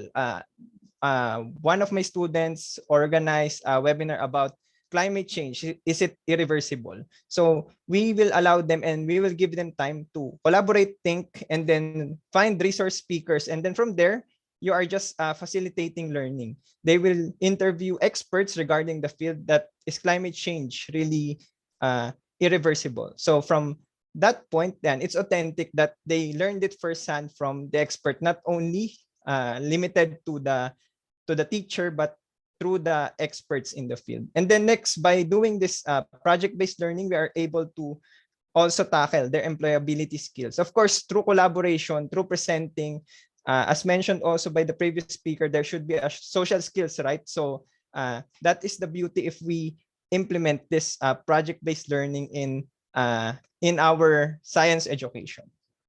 And the next model that I think would be the future of science is the design thinking process, but it's more of engineering, in which science would also teach the students to empathize. So I think, yeah, science is not just about defining the facts, but rather also empathizing, because as we know, science is a way for technology to prosper. So if we empathize, for example, we want to solve the problem of the farmers, or the problems of poverty, we have to empathize on those people who are experiencing those kinds of things. And then from there, they would be able to synthesize all of their learnings. For example, in their classroom, they have discussed what are the effects, for example, of global warming. So they would ideate, they would emphasize to the people who are affected by climate change. They would be able to ideate and then build real prototype, for example. So in relation to robotics, so we do not see science anymore as one subject, but rather it's all across the subject. So we can relate it to social studies, for example. It will tackle real life issues, but the anchor is the decision or the project that they would be making will be all about tackling the different social issues. And lastly, what we want to achieve in science education in the future is to have a self-directed learner.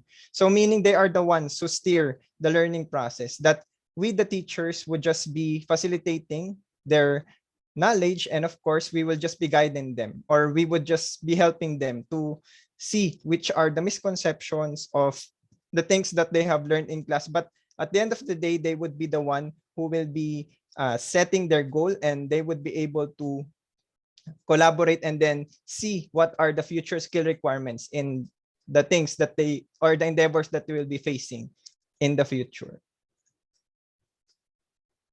And lastly, as of this moment, or for the future of education, we should look at the various subjects not anymore as disciplinary, that science is science, English is English, not only multidisciplinary, there's a small connection, and not only interdisciplinary, that there's a small overlap, but rather, if we want to really achieve a greater future of education, we should see the different subjects as transdisciplinary, that there is no single subject. For example, PE can be related to science, or PE can be related in all of the subjects. So that is what the future of education should be, that students would realize that there are no more minor or major subjects, but they are all interrelated to one, because from there they would be able to synthesize, construct their own idea and apply it to solving real life problems.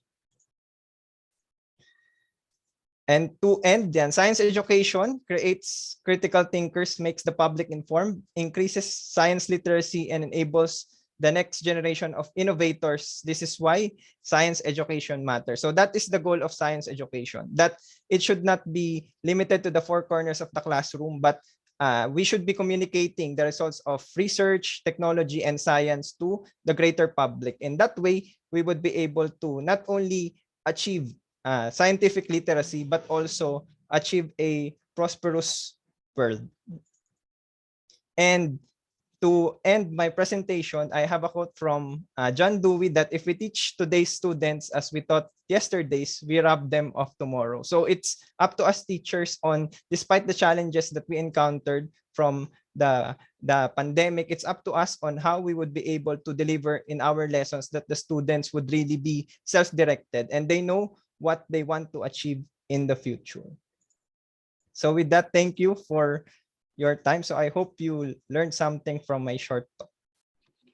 Wow, thank you very much, John Aldrin Cabello, for the wonderful presentation about the importance of science education, not only for this year, also next year and the years beyond. Truly, that the things that we taught our students before, are totally different from what we are going to teach them today. And thank you for that enlightening presentation as teachers, educators, and school administrators of what we need to do, particularly for science education. With that being said, let's give John Aldrin Cabello a clap reaction, everyone. Thank you very much, Sir John, for that presentation. Okay, so moving forward, we will now go to our next keynote speaker. Our keynote speaker is from Vietnam, and she is a teacher, and she was able to take up the TESOL certificate with International Open Academy. She worked before in, she studied at the Banking University in Ho Chi Minh City in Vietnam with a degree of finance and banking and a diploma of finance and banking as well in the Economic University of Ho Chi Minh City, and also certificate of business English for intermediate. Friends and educators from across the world, let's all welcome our colleague, Thi Pong Dong Nguyen from Vietnam. Thank you so much. I'm here. Yes, nice to see you today. And I am Nguyễn Thị Phương Dung, and an English teacher in rural Vietnam, and I'm teaching English for kindergartens and primary students. And today is really honored to be here to introduce myself again and talk about education in our international conference. I would like to mention the importance of professional development for teachers in a structured way today, based on my teaching experience. Sorry, I don't prepare the presentation, but could I speak and share my story with you? Yes. I know all of you are here are professional educators who have the responsibility to educate others, are committed to continuous learning. And this time, when the COVID-19 pandemic transformed teaching and learning in ways that will have a lasting impact, and educators face new challenges and opportunities to support our students' growth and well-being. In my case, I have learned from professional teachers and inspiring teachers who are role models that motivate educators to learn more, to develop teaching skill and inspire our students passion of learning English. Yes, I was previously stuck in my thoughts how to help our students learn a foreign language like English, effectively. And or at least they love to learn a language, not for examination only. And many Vietnamese students face a common problem that although they spend 6 or 7 years learning and get good marks in tests, they lack confidence to use English. And of course, we know the only way to learn a language is to practice speaking it. And current teaching methods do not create an opportunity for students to converse in English. Besides, Vietnamese teachers teaching English seems only to take tests and do not invest in other skills.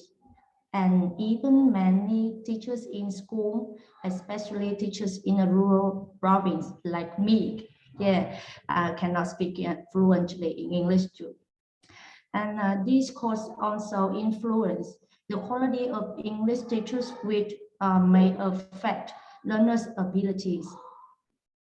So English education needs to focus not only on grammar, but enabling students to communicate effectively in the real world. And that's why I expected to change teaching methods to learn a language for very young learners in my town. And there is a sentence, it says, a journey of 1,000 miles begin with a single step. And I think I'm so brave to challenge myself to explore the new things and good things around the world and ready to learn how to be a better teacher for my students. And by using internet as a tool of distance learning and teaching, connecting with the world is possible nowadays, like the way I can be here and sharing my story. And recently, I realized that there are more ways than ever to participate in professional development.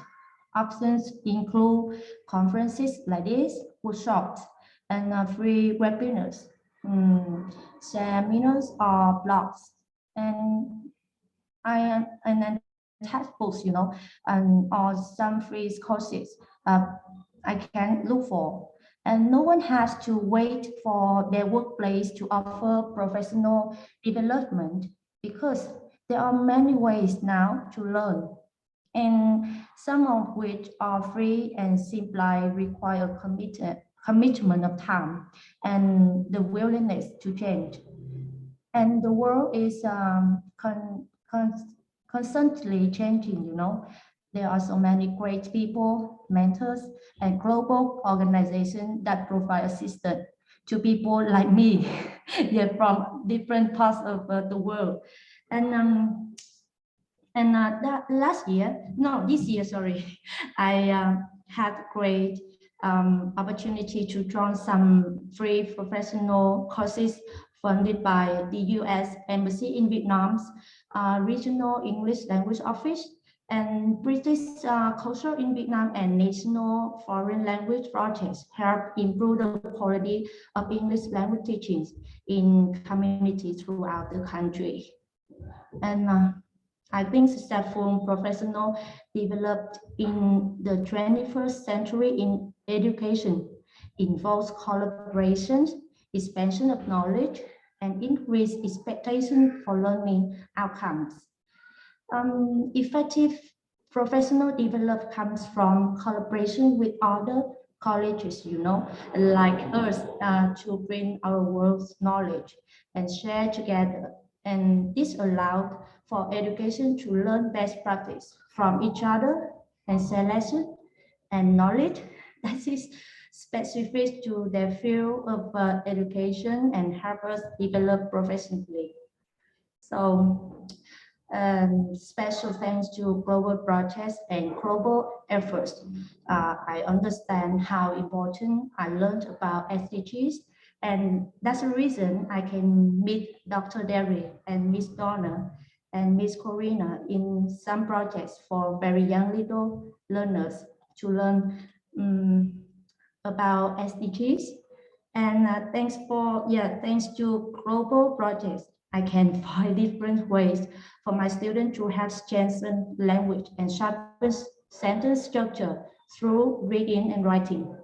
And that's why I joined and I become to be a part of the wonderful projects like International Read to Me Day. And as a parent, I spend my time reading books to my children after work and before bed. So they really enjoy books and help them to get to know sounds, words, and language. Ability to focus and develop early literacy skills as well. Especially what our children can learn through stories. Something they see or listen can inspire them. And it is so important for us as parents to have active input in our children's life. And that's why I think together we build a community that can support each other to change lives of children and nurture good reading habits. And they can have whole world in their mind, and they can to be a better people in the future. So being a teacher is a mission which is far more than only teaching a class. And teachers can inspire our students, can help them to become open-minded citizens, and they share important human values. And that's why I believe that students understand it quite well with the different lockdown to the pandemic this time. And I accept the challenge myself every day to explore global learning world and meet great student and education. So I hope the gap between the educational achievement of rich or poor children should be changed now, and pursue our dream easier if we make an attempt at improvement. Thank you so much for giving me this chance, and it helped me be more confident one more time and share with you my student again. Thank you so much for listening. Thank you very much, Dong Nguyen from Vietnam, for sharing with us your experience in Vietnam, that learning, okay, best practices from each other is beneficial, and that language is not only for examination. You made mention of that as well. And the global projects enhance your students' reading and writing skills.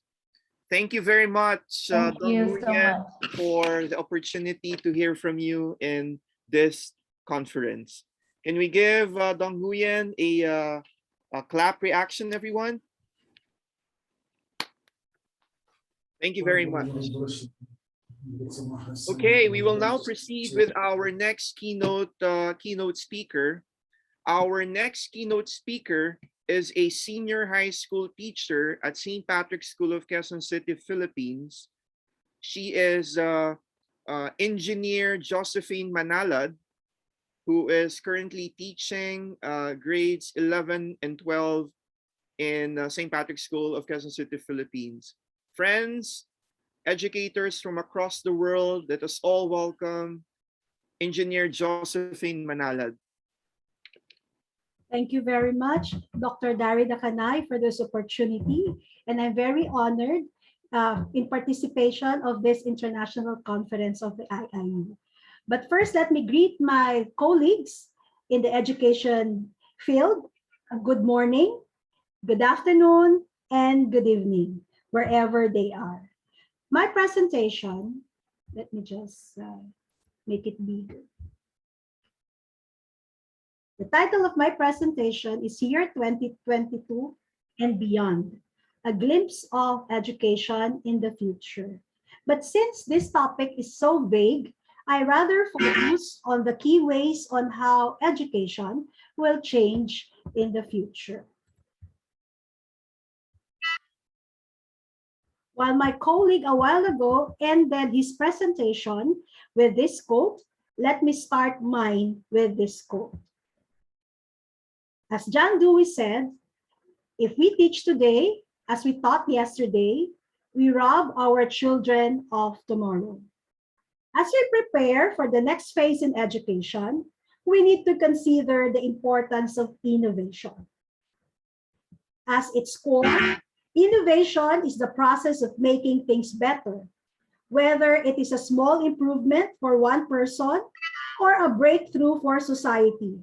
Persistently asking curious questions and having the resources to develop solutions pushes us to strive for a better future. But why do we need to innovate education? It is because for the reason that our learners are also evolving.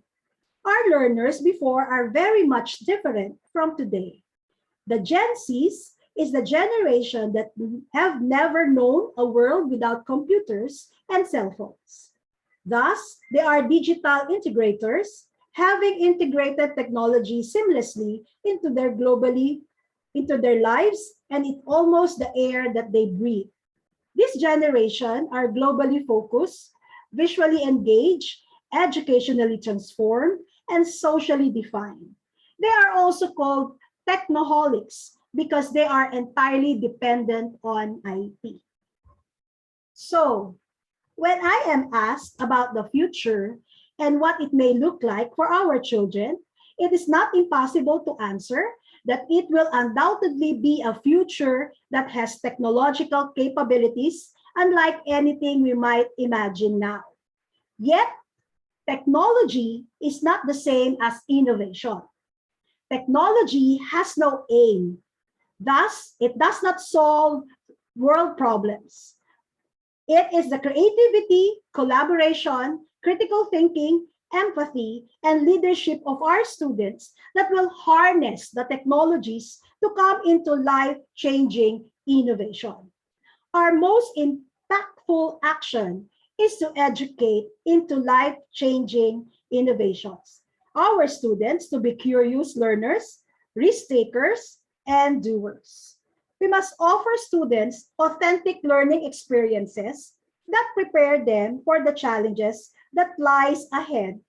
Engage, equip, and be ready to lead into the 21st century. The pedagogy of the future should empower students to take ownership of their learning by providing an environment which is flexible, innovative, and challenging, and which will foster them to make formative decisions based on facts. And now, may I present the key ways on how education will change in the future. First, we need to embrace artificial intelligence.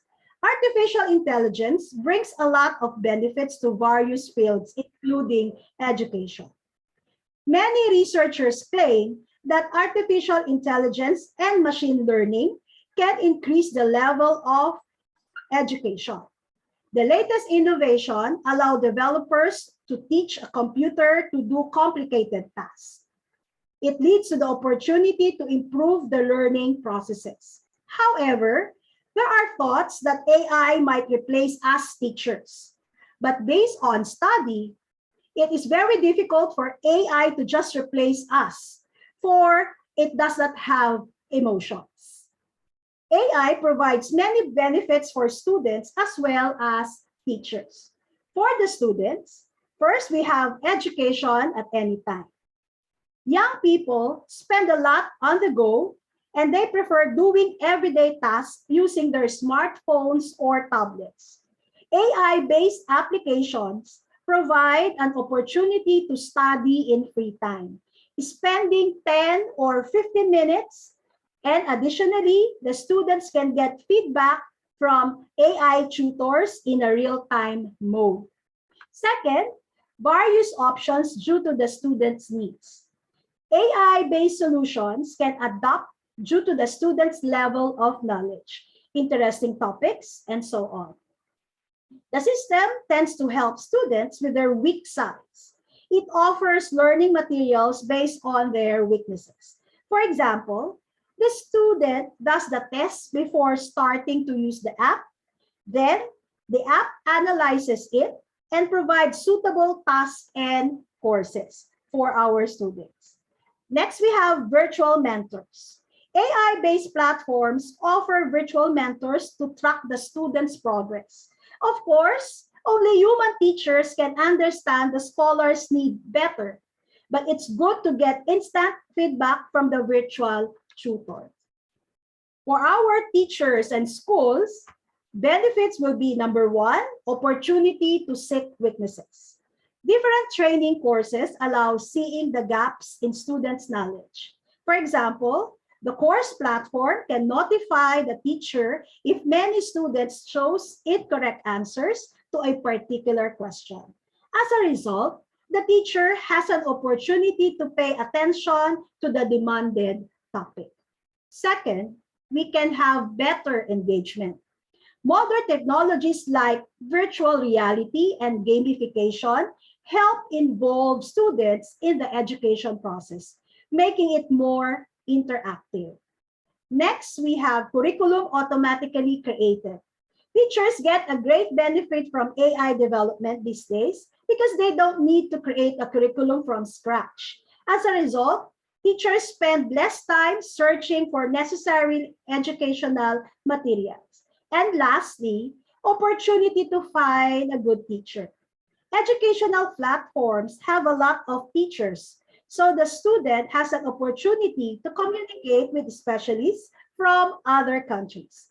The AI-enabled educational platform offers appropriate teachers depending on the teaching experience and soft skills. Just like the learning management system that we are using in our school, Brightspace. We can be part of the Brightspace community as user of this system, wherein we can share our experiences in teaching and get the best method there is. Not to mention that we can also access various resources from it to help and augment our teaching process. What are the possibilities of AI in education? First, we have communication. Students and teachers will be able to communicate instantly with one another, as well as to connect with other forms of AI around the world. Second, differentiation in the classroom. With the availability of AI, students and teachers will be able to connect with resources they need exactly when they need them. Personalization is the third. What better way to offer more personalized learning opportunities for students than to have AI be able to analyze student responses, determine areas of need and interest, and find resources or create new questions to help students to greater understanding of the content. Next, we have exploration. With the rise of augmented and virtual reality and the benefits of bringing this into the classroom for students to have more immersive learning experience and to see places and explore things that otherwise they would not, AI can be a tremendous benefit for this. And lastly, assessments. AI could help teachers to assess students and streamline the grading process, with the added benefit of being able to quickly take the data, provide an analysis for teachers so that time can be saved for classroom interactions. The next key ways is reaching students through technology. Technology provides students with easy to access information, accelerated learning, and fun opportunities to practice what they learn. It enables students to explore new subjects and deepen their understanding of difficult concepts, particularly in the STEM strand. Technology is used to support both teaching and learning by infusing digital learning tools such as computers and handheld devices.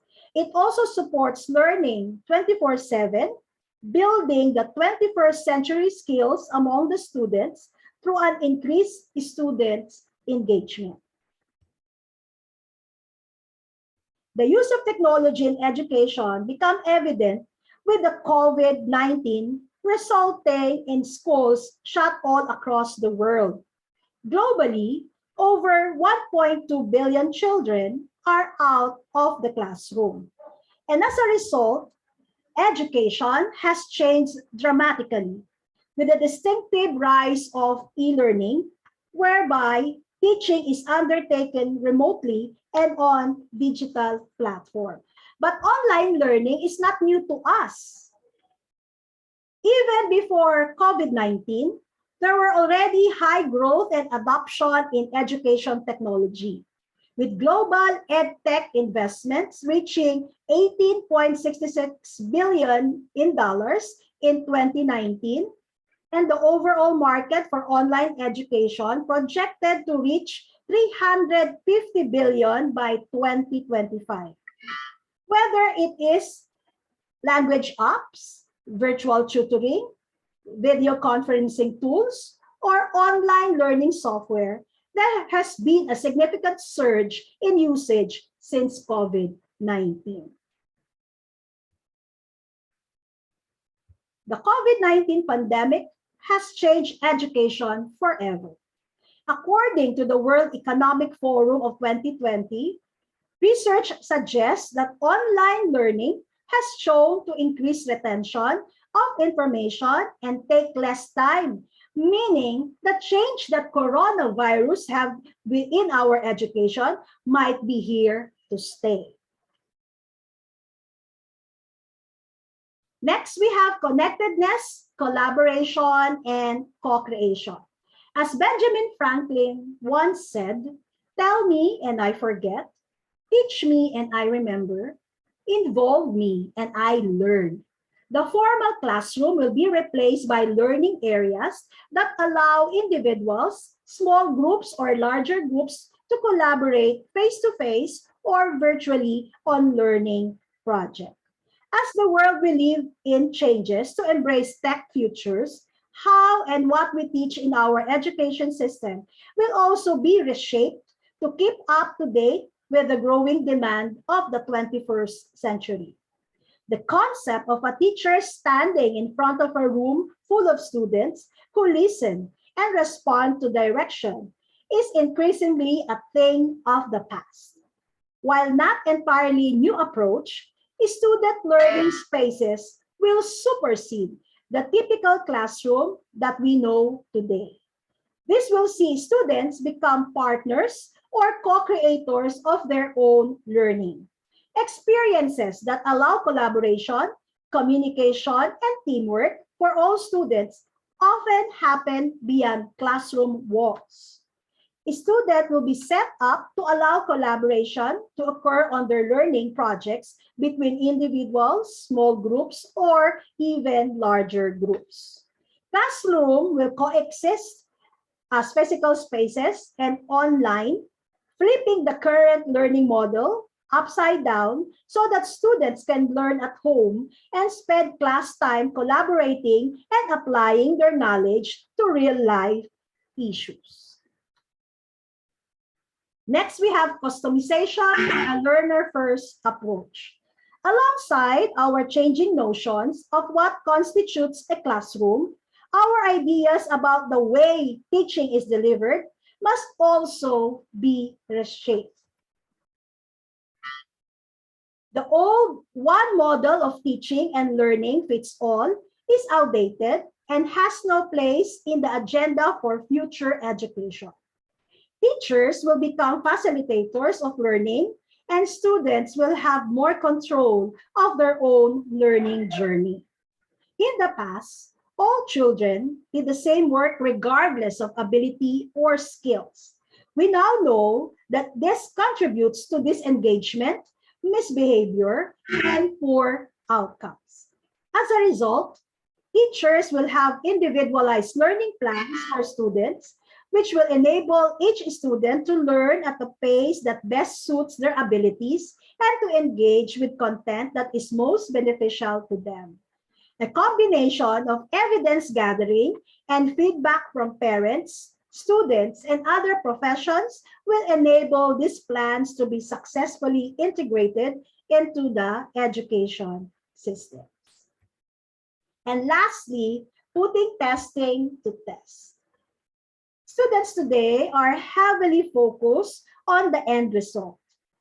Example, achieving high exam score, receiving a distinction in class, and acing those tests, not to mention.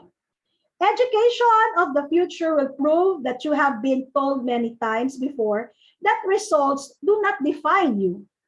Grading is a waste of time if its purpose is solely to point out who is at the top and who is at the bottom. Assessment in the future will be evidence-based, using measures that allow learning plans to be drawn up and personalized. This will also avoid cheating, especially during online classes and online assessment. Surely, we want a society in which everyone is able to do the job and elements of it competently. Do exams really prepare for us in the future? How about the educator? Curriculum teaching and learning already extends well beyond the classroom and will continue to do so. And as education changes to suit the future needs, the role of the teacher must also adapt and grow.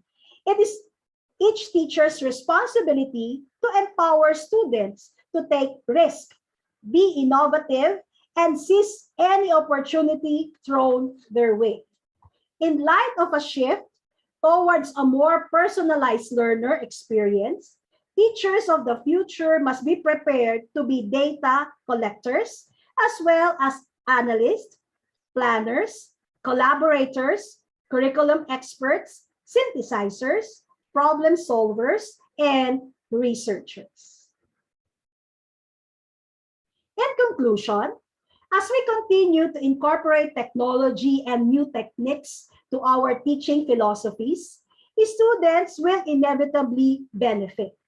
And it is my vision for the future of pedagogy that we as educators continue to embrace changes which will lead our students' improvement and engagement. Let us use technology in our teaching and learning and let it be creative and innovative so that our students will be able to prepare themselves for the 21st century world fit. And let me end my presentation with a quote coming from an inspirational writer and educator. This quote has a special meaning in my life. This is a quote by Ivan Welton Fitzwater, and it says, "The future of the world is in your classroom today." I take this by heart and genuinely believe that as an educator, I can make the world a better place. One impact in the life of a student at a time will bring greater joy in us educators. Thank you very much for listening.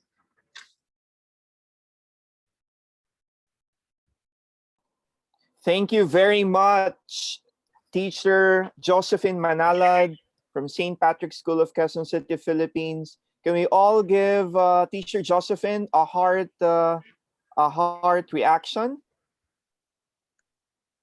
All right.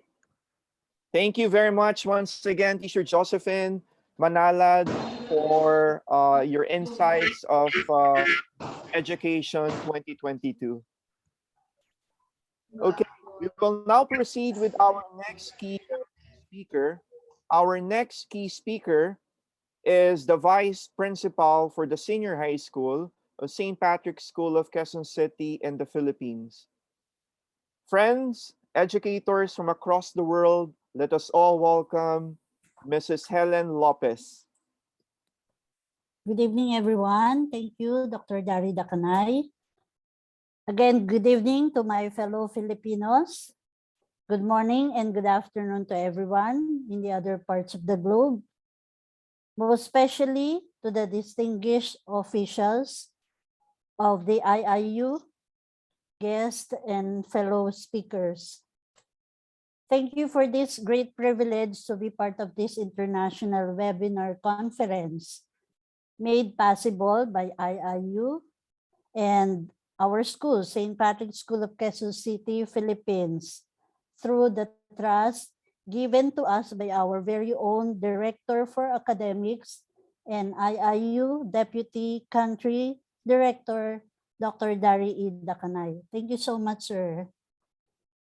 The same way as I personally express my deepest gratitude to our school when I am entrusted to lead our senior high school department. From the time it started out way back 2017, following government mandate when it was signed into law for a K-12 curriculum in the basic education program.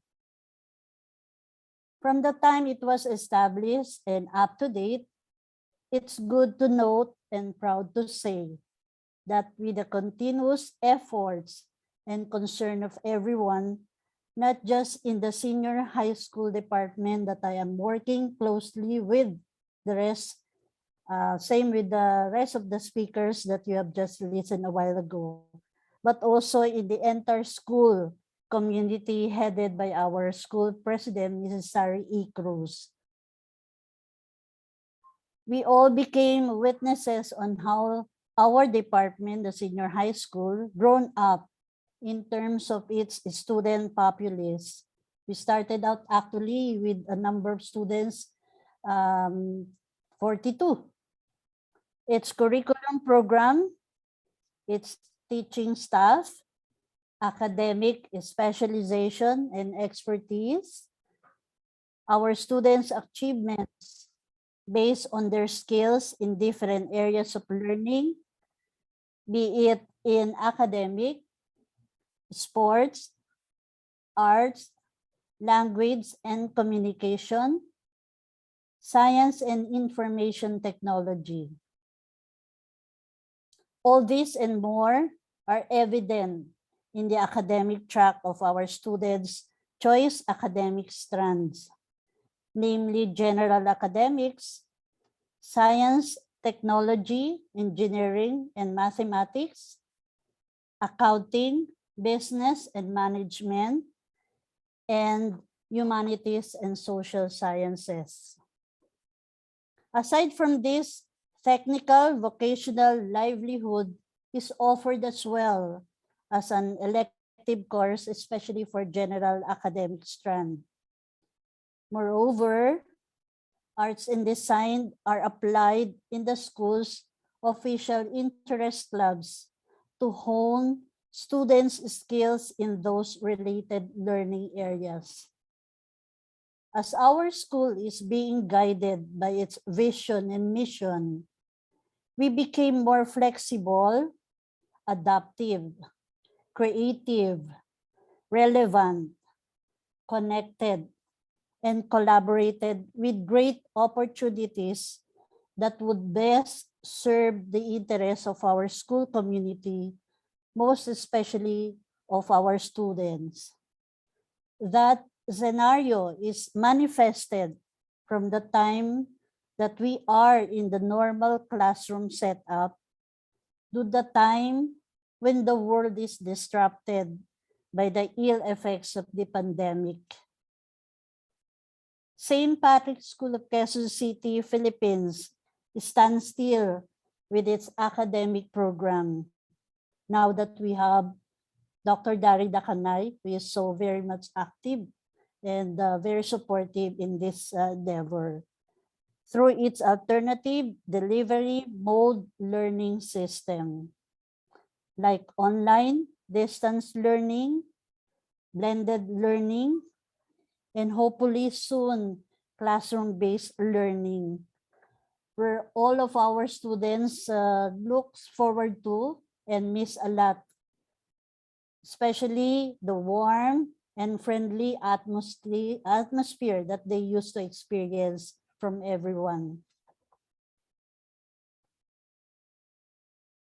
This is St. Patrick's School's positive response to the call of the Department of Education Secretary, Leonor Briones, that education must continue despite of the health crisis.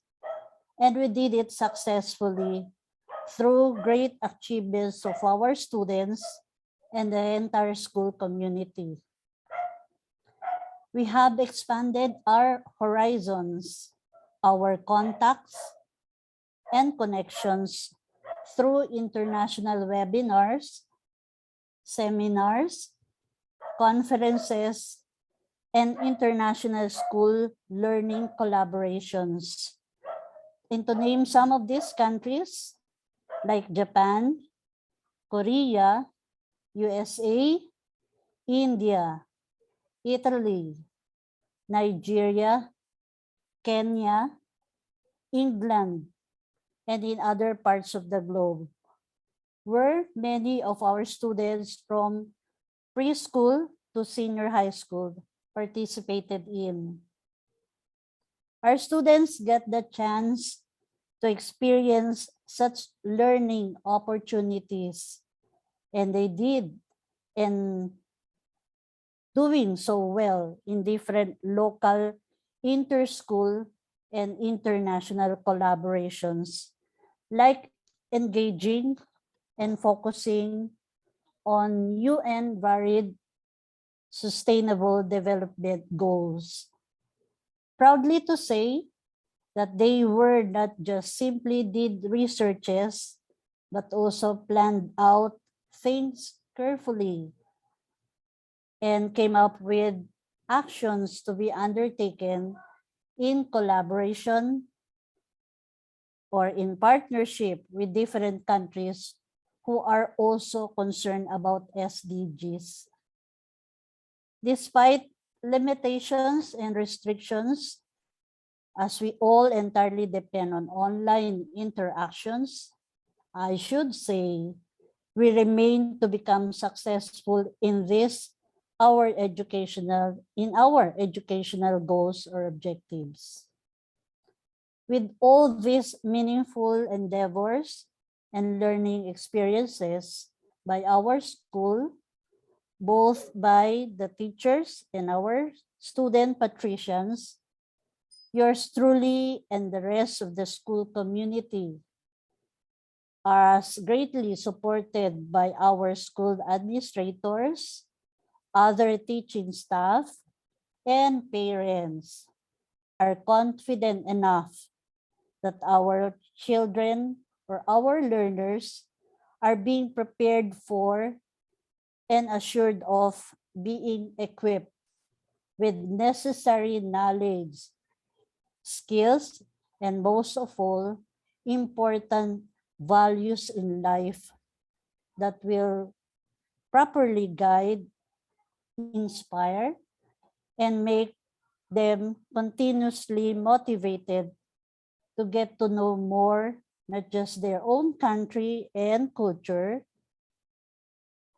but of their fellow mankind and other God's creations in different parts of the globe. Everyone, especially the youth, will be moved to take course of actions aligned to the solutions and positive response to the call of SDGs from today to year 2030 and so on. As we all have common goal and share of responsibility for what is next for Education 2022, let's all together continue to make all our young people, first, to be more values-oriented and practicing, so that they will become appreciative of their own being and fellow being. Second, to be more globally critical-minded, so that they will know how to analyze things out and understand situations for them to come up with best plans, decisions, and actions to take.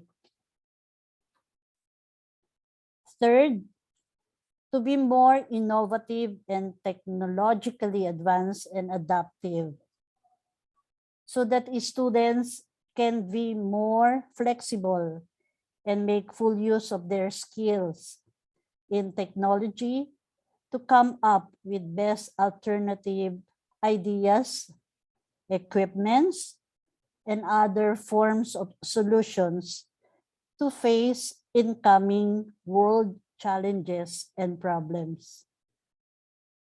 Fourth, to be more engaged, involved, and goal united so that young people will learn to work hand in hand to help his fellow men and mankind of different races for a common purpose.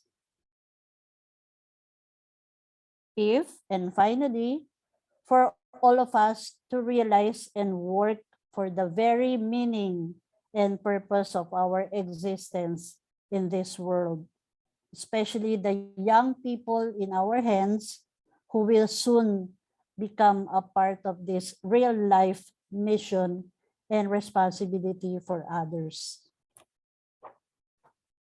Let me end my talk with this quote from a certain reference. Teaching and learning are our lifelong journeys. Empower ourselves as teachers, empower our students. Let this all be our educational goal. This has been Mrs. Helen D. Lopez from St. Patrick's School of Quezon City, Philippines. Greeting you all Merry Christmas and have a safe, healthy, and prosperous New Year. Thank you so much, everyone. Thank you, Sir Daddy. Thank you very much, Vice Principal Helen Lopez from the Philippines.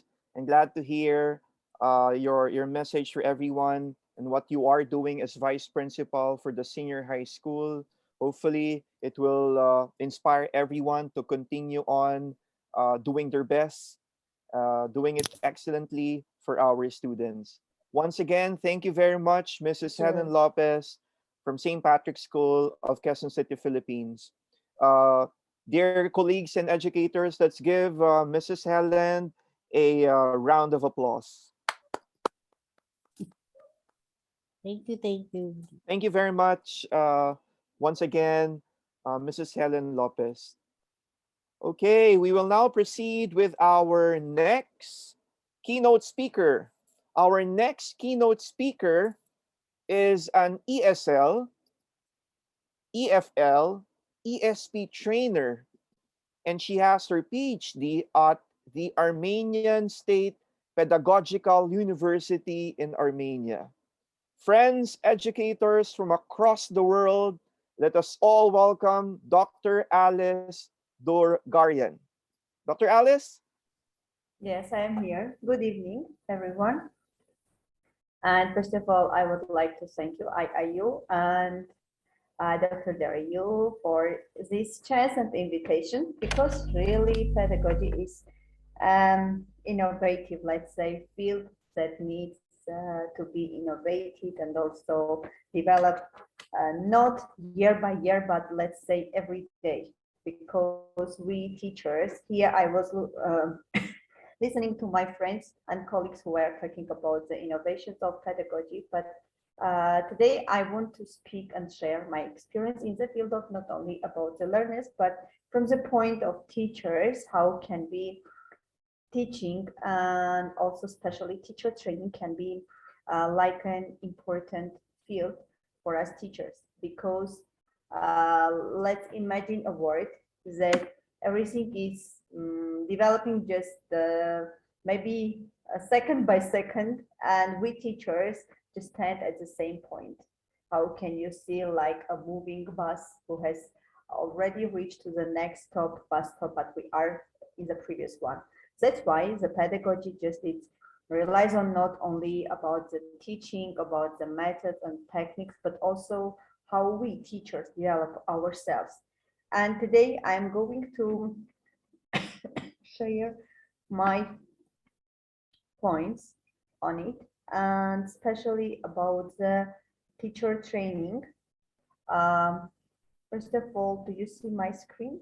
Is it visible for you? Yes, Dr. Alice, we can Okay. see your As I have presentation. mentioned, I would just talk about the teacher training. That is an effective way of teacher professional development for teachers CPD.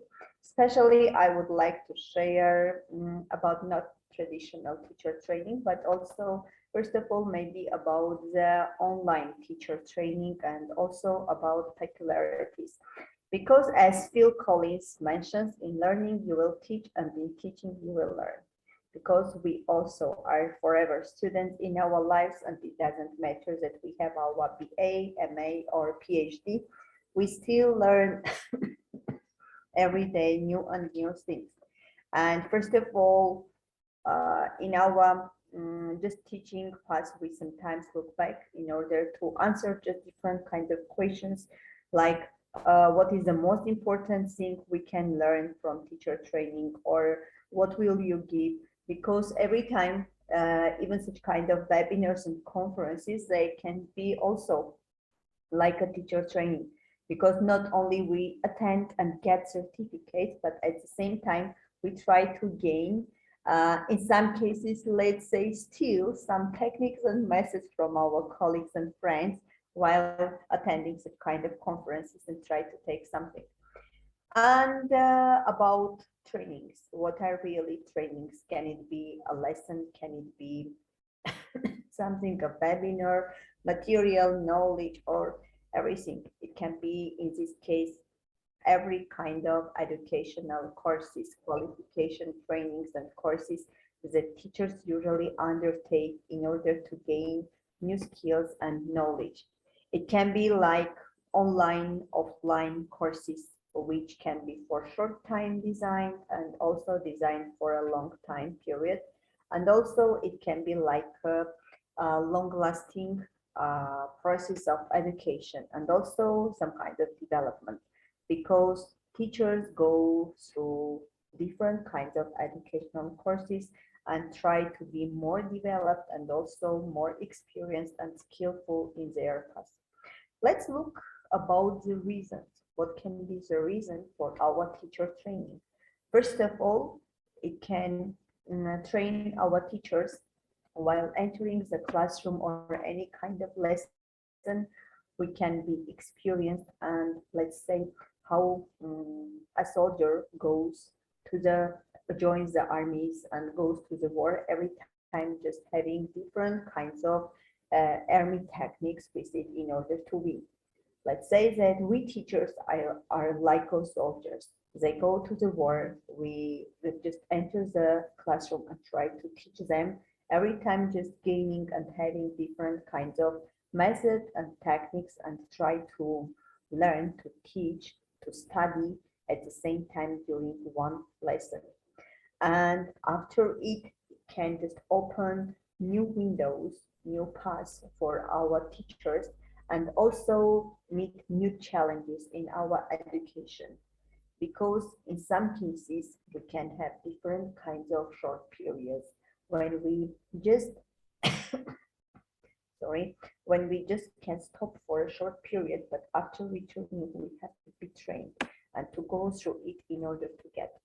Now, the main reasons that we usually meet while attending any kind of training, or just we want, because it doesn't matter, we are a new teacher, we are an experienced one, or just we are the one who is in education. We should, first of all, it can maintain our interest and involvement in different kinds of educational processes. And first of all, our personnel, because in some cases, teacher training, it just consists of not only gaining something and then using it, but also for our own professional development. It's also very just important one. And also we try to integrate our language. It doesn't matter, it can be a foreign language or our native language, and also our experience. Language enrichment, because I can know many different kinds of techniques, but not so maybe the content I know, but not the real phrases or expressions or the real aim of this technique where I can use properly. And also there are different kinds of authentic material. As I have mentioned, sometimes we can be just still just robbers who steal something from other our colleagues or teachers in order and try to put and have it in our lessons. And also, in some cases, it can be cultural experience, especially nowadays there are different kinds of projects that many countries just are involved, and there is cultural experience, just exchange of cultural experience. I can have a training and maybe I can attend any kind of training or be a participant, for example, of American professors trainings whom I would like to attend and listen. And from this point, we can just join different kinds of programs. We can have courses, even we can have theoretical part, because training, it doesn't mean that we have to have only practical one. We have to have it also from the theoretical part, because we have to base on theoretical part, and using techniques and tools, we can have practical part. And also different kinds of sessions, because even when we work at school or any kind of educational center and go and listen, attend our colleagues' lesson, it's going to be a training, maybe a very short time, 40-45 minutes, but it also can be considered. And as I have mentioned here, we have different kinds of components. According to Graham, we can have knowledge acquisition, we can have historical modern teaching methods, different kinds of tools and techniques, and also testing, measurement, and also evaluation and assessment. It depends on what kind of training we want to go. And according to it, we can have different types of trainings, beginning from the even very short, as I have mentioned, our colleagues lesson, to a long, maybe our BA or MA, or maybe any kind of qualification courses.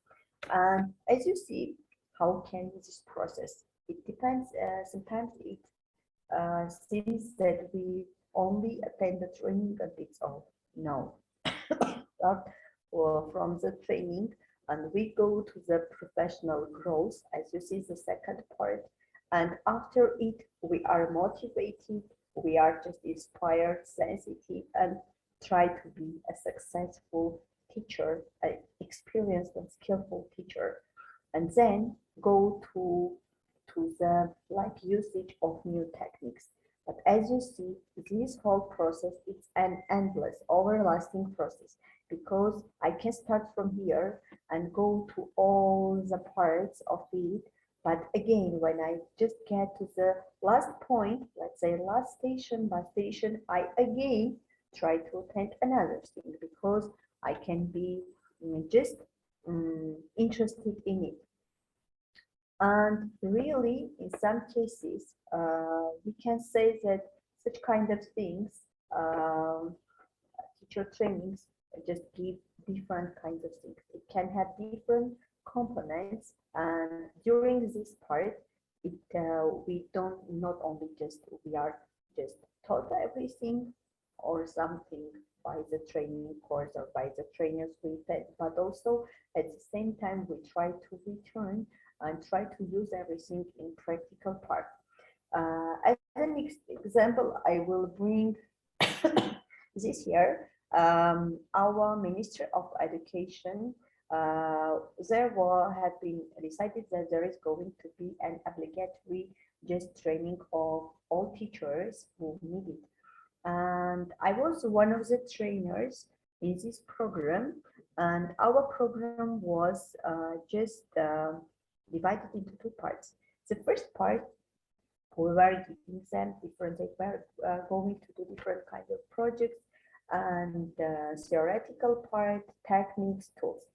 After the first stage is over, like an evaluation or assessment something, all the teachers have to just represent lesson planning, just to choose any topic from their plan and try to have it like a presentation to show it us.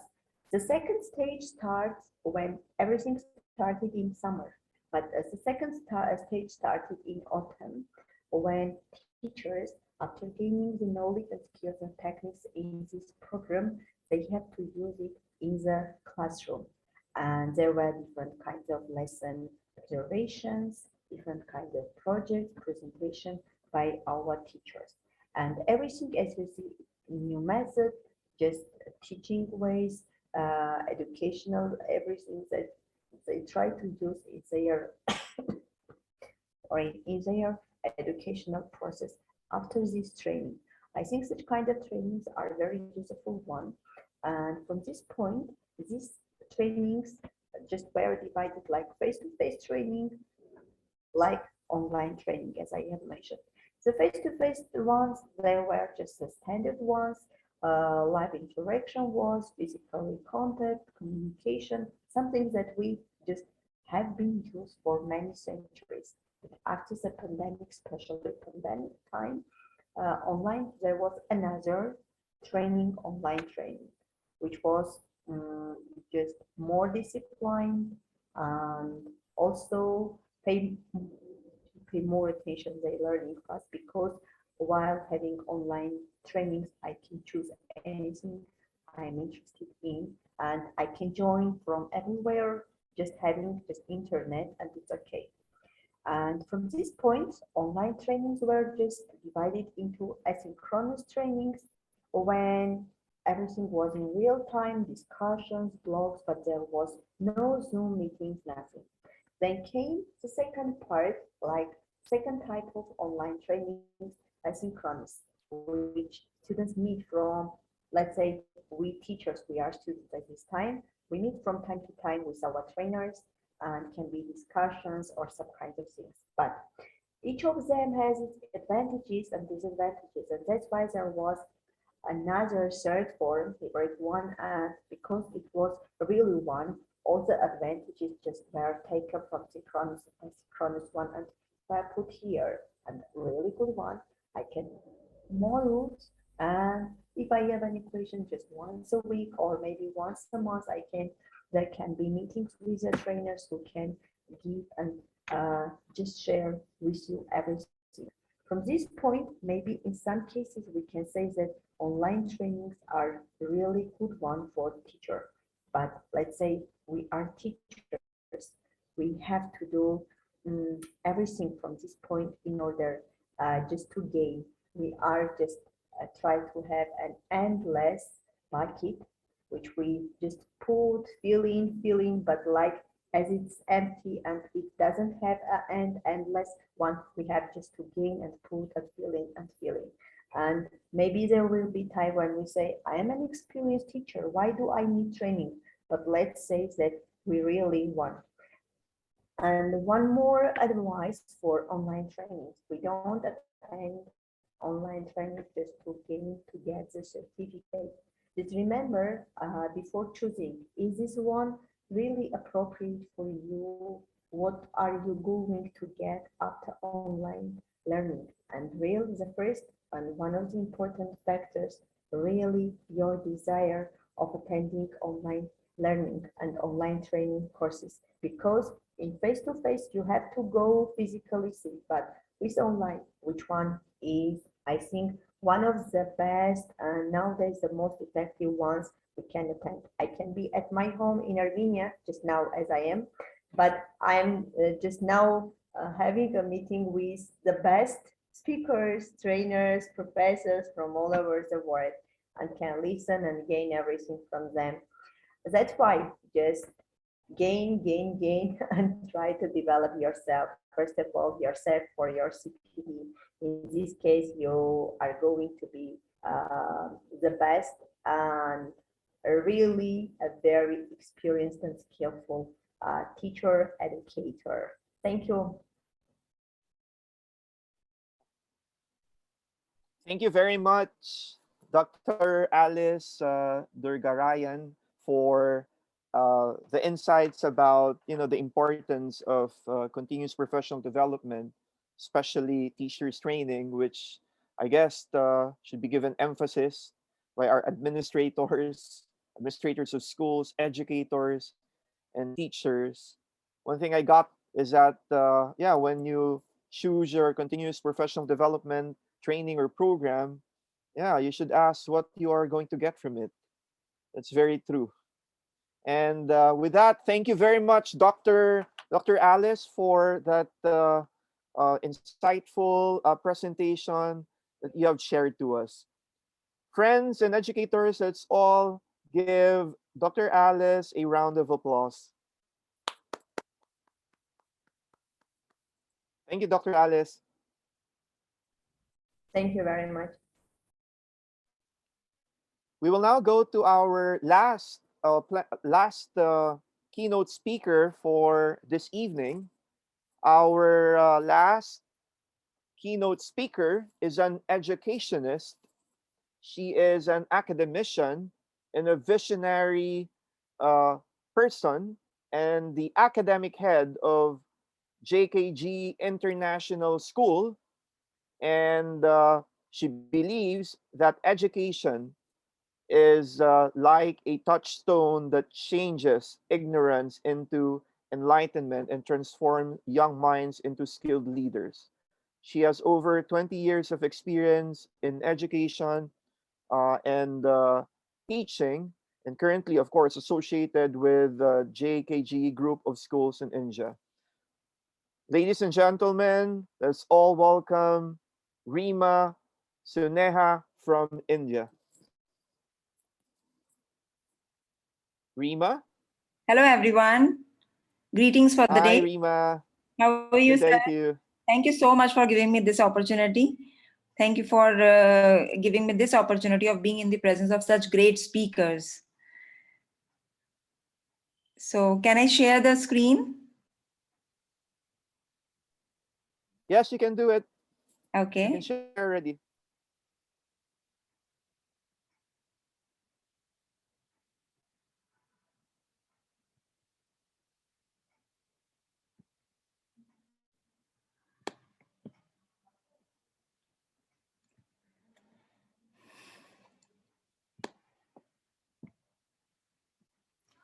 Okay.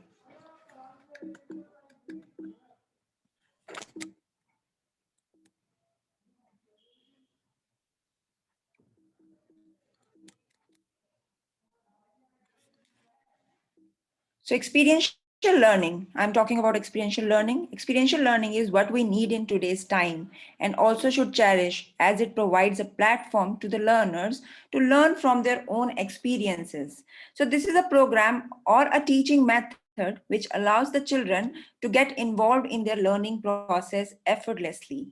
With hands-on learning, they get the concepts easily and are able to retain them in their minds for a longer period of time. I'm glad that due to the introduction of NEP 2020 India, we and our learners will benefit out of this new and effective program according to CBSE experiential learning that should be followed with utmost sincerely for the betterment of our future leaders. I appreciate CBSE for taking these remarkable steps towards empowering our learners. So wait a minute.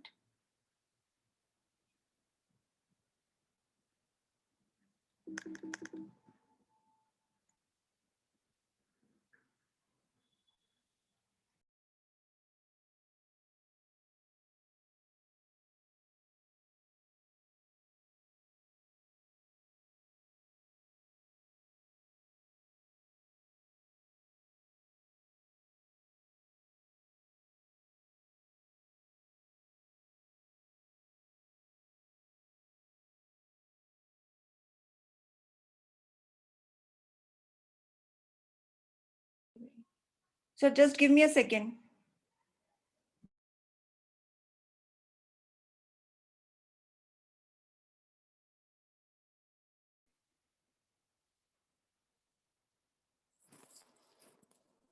while we're waiting for Rima, to our dear participants of the conference, please kindly fill up the feedback form that was posted in the chat room, so as we may be able to give you the certificate for this conference. The certificates will be given towards the end of the conference. Our conference will be ending tomorrow, December 30. It's actually 3 days. We started on December 28th. We're running it now, and we will be concluding the conference tomorrow. And we'll be posting the the link for our conference tomorrow. Please check out the link for tomorrow. We'll be posting it at the IIU social media and to the different social media uh, groups, so as you may be able to join the event tomorrow. Thank you.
Rima, we can already see your slide.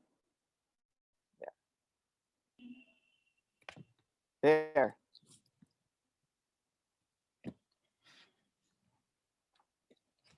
Yeah. Our school has taken a remarkable step in the field of Our school has taken a remarkable step in the field of integrated experiential learning program. I'm feeling immensely connected to share our contribution towards experiential learning. We have experimented this methodology since past 6 years and concluded that learners prefer to learn by doing rather than just listening or getting communicated. From last 3 years, we have scored a higher note by infusing experiential learning with integrated concepts, which gave birth to our own program, Integrated Experiential Learning Program. Now the learners are able to learn more than one concept in a fun way by experiencing their own learning journey. I feel that in coming years, this can be hugely beneficial for the learners as this caters to the need of the learners even more.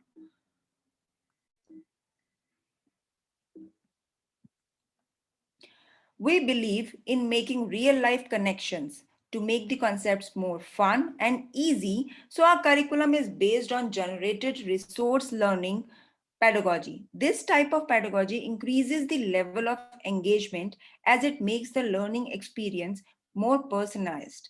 Now, only students, but this pedagogy also allows teachers to go deeper with their plans so that they can include different techniques of mindfulness. We take the opportunity to review our set curriculum so as to make it learner friendly.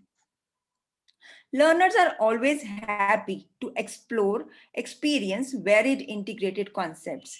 They get the opportunity to learn every moment as a subject knowledge is integrated in a multidisciplinary way through hands-on activities that are meaningful, relevant, and engaging. Their own experiences will give them more clarity of each concept they get introduced to every day. So this can help them to get connected easily and stay connected with the learning process effortlessly. Activities like molding, show and tell, cooking up creative stories can enhance their involvement in the classrooms as well. Sensory activities should be included to help them enhance their sensory skills, and that can again be accomplished with the integrated learning. Then it becomes a piece of cake for them to understand what is going around them. Nature activities like scavenger hunt, locality cleaning, their surveys can immense help them in building up confidence, trust, and level of knowledge. Moving around in open areas, spaces, and creating open classrooms can prove to be a boon for our future leaders. Every school has their own piece of land. So to offer to the children as a tool of learning, like every other pedagogical tool, the school and its campus can also be a pedagogical tool. Here, children can have the liberty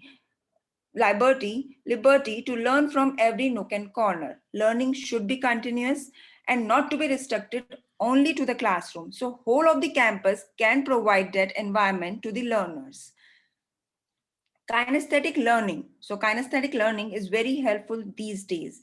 Today, the learners are more active and smart than we were in our time. So for them, learning can never be interesting if we go on and with our own rote learning age-old processes. Kinesthetic activities can easily be used for integrated two or more concepts, which will be attracting more of their attention. They can have fun and at the same time they can learn. We just have to give them that space by reconstructing our own teaching tools, plans, and space. These hands-on activities include available and immaterial resources like various senses, space, and moment. So nothing can cost us much. They can learn about their own bodies, just not only from the text, but also from having that real experiences of what a body is consisting of. And I guess that will leave a great impression on their minds. Subject knowledge is when integrated in a multidisciplinary way, it makes the learning process more engaging and effective. Their skills can get enhanced and they can have knowledge at the same time.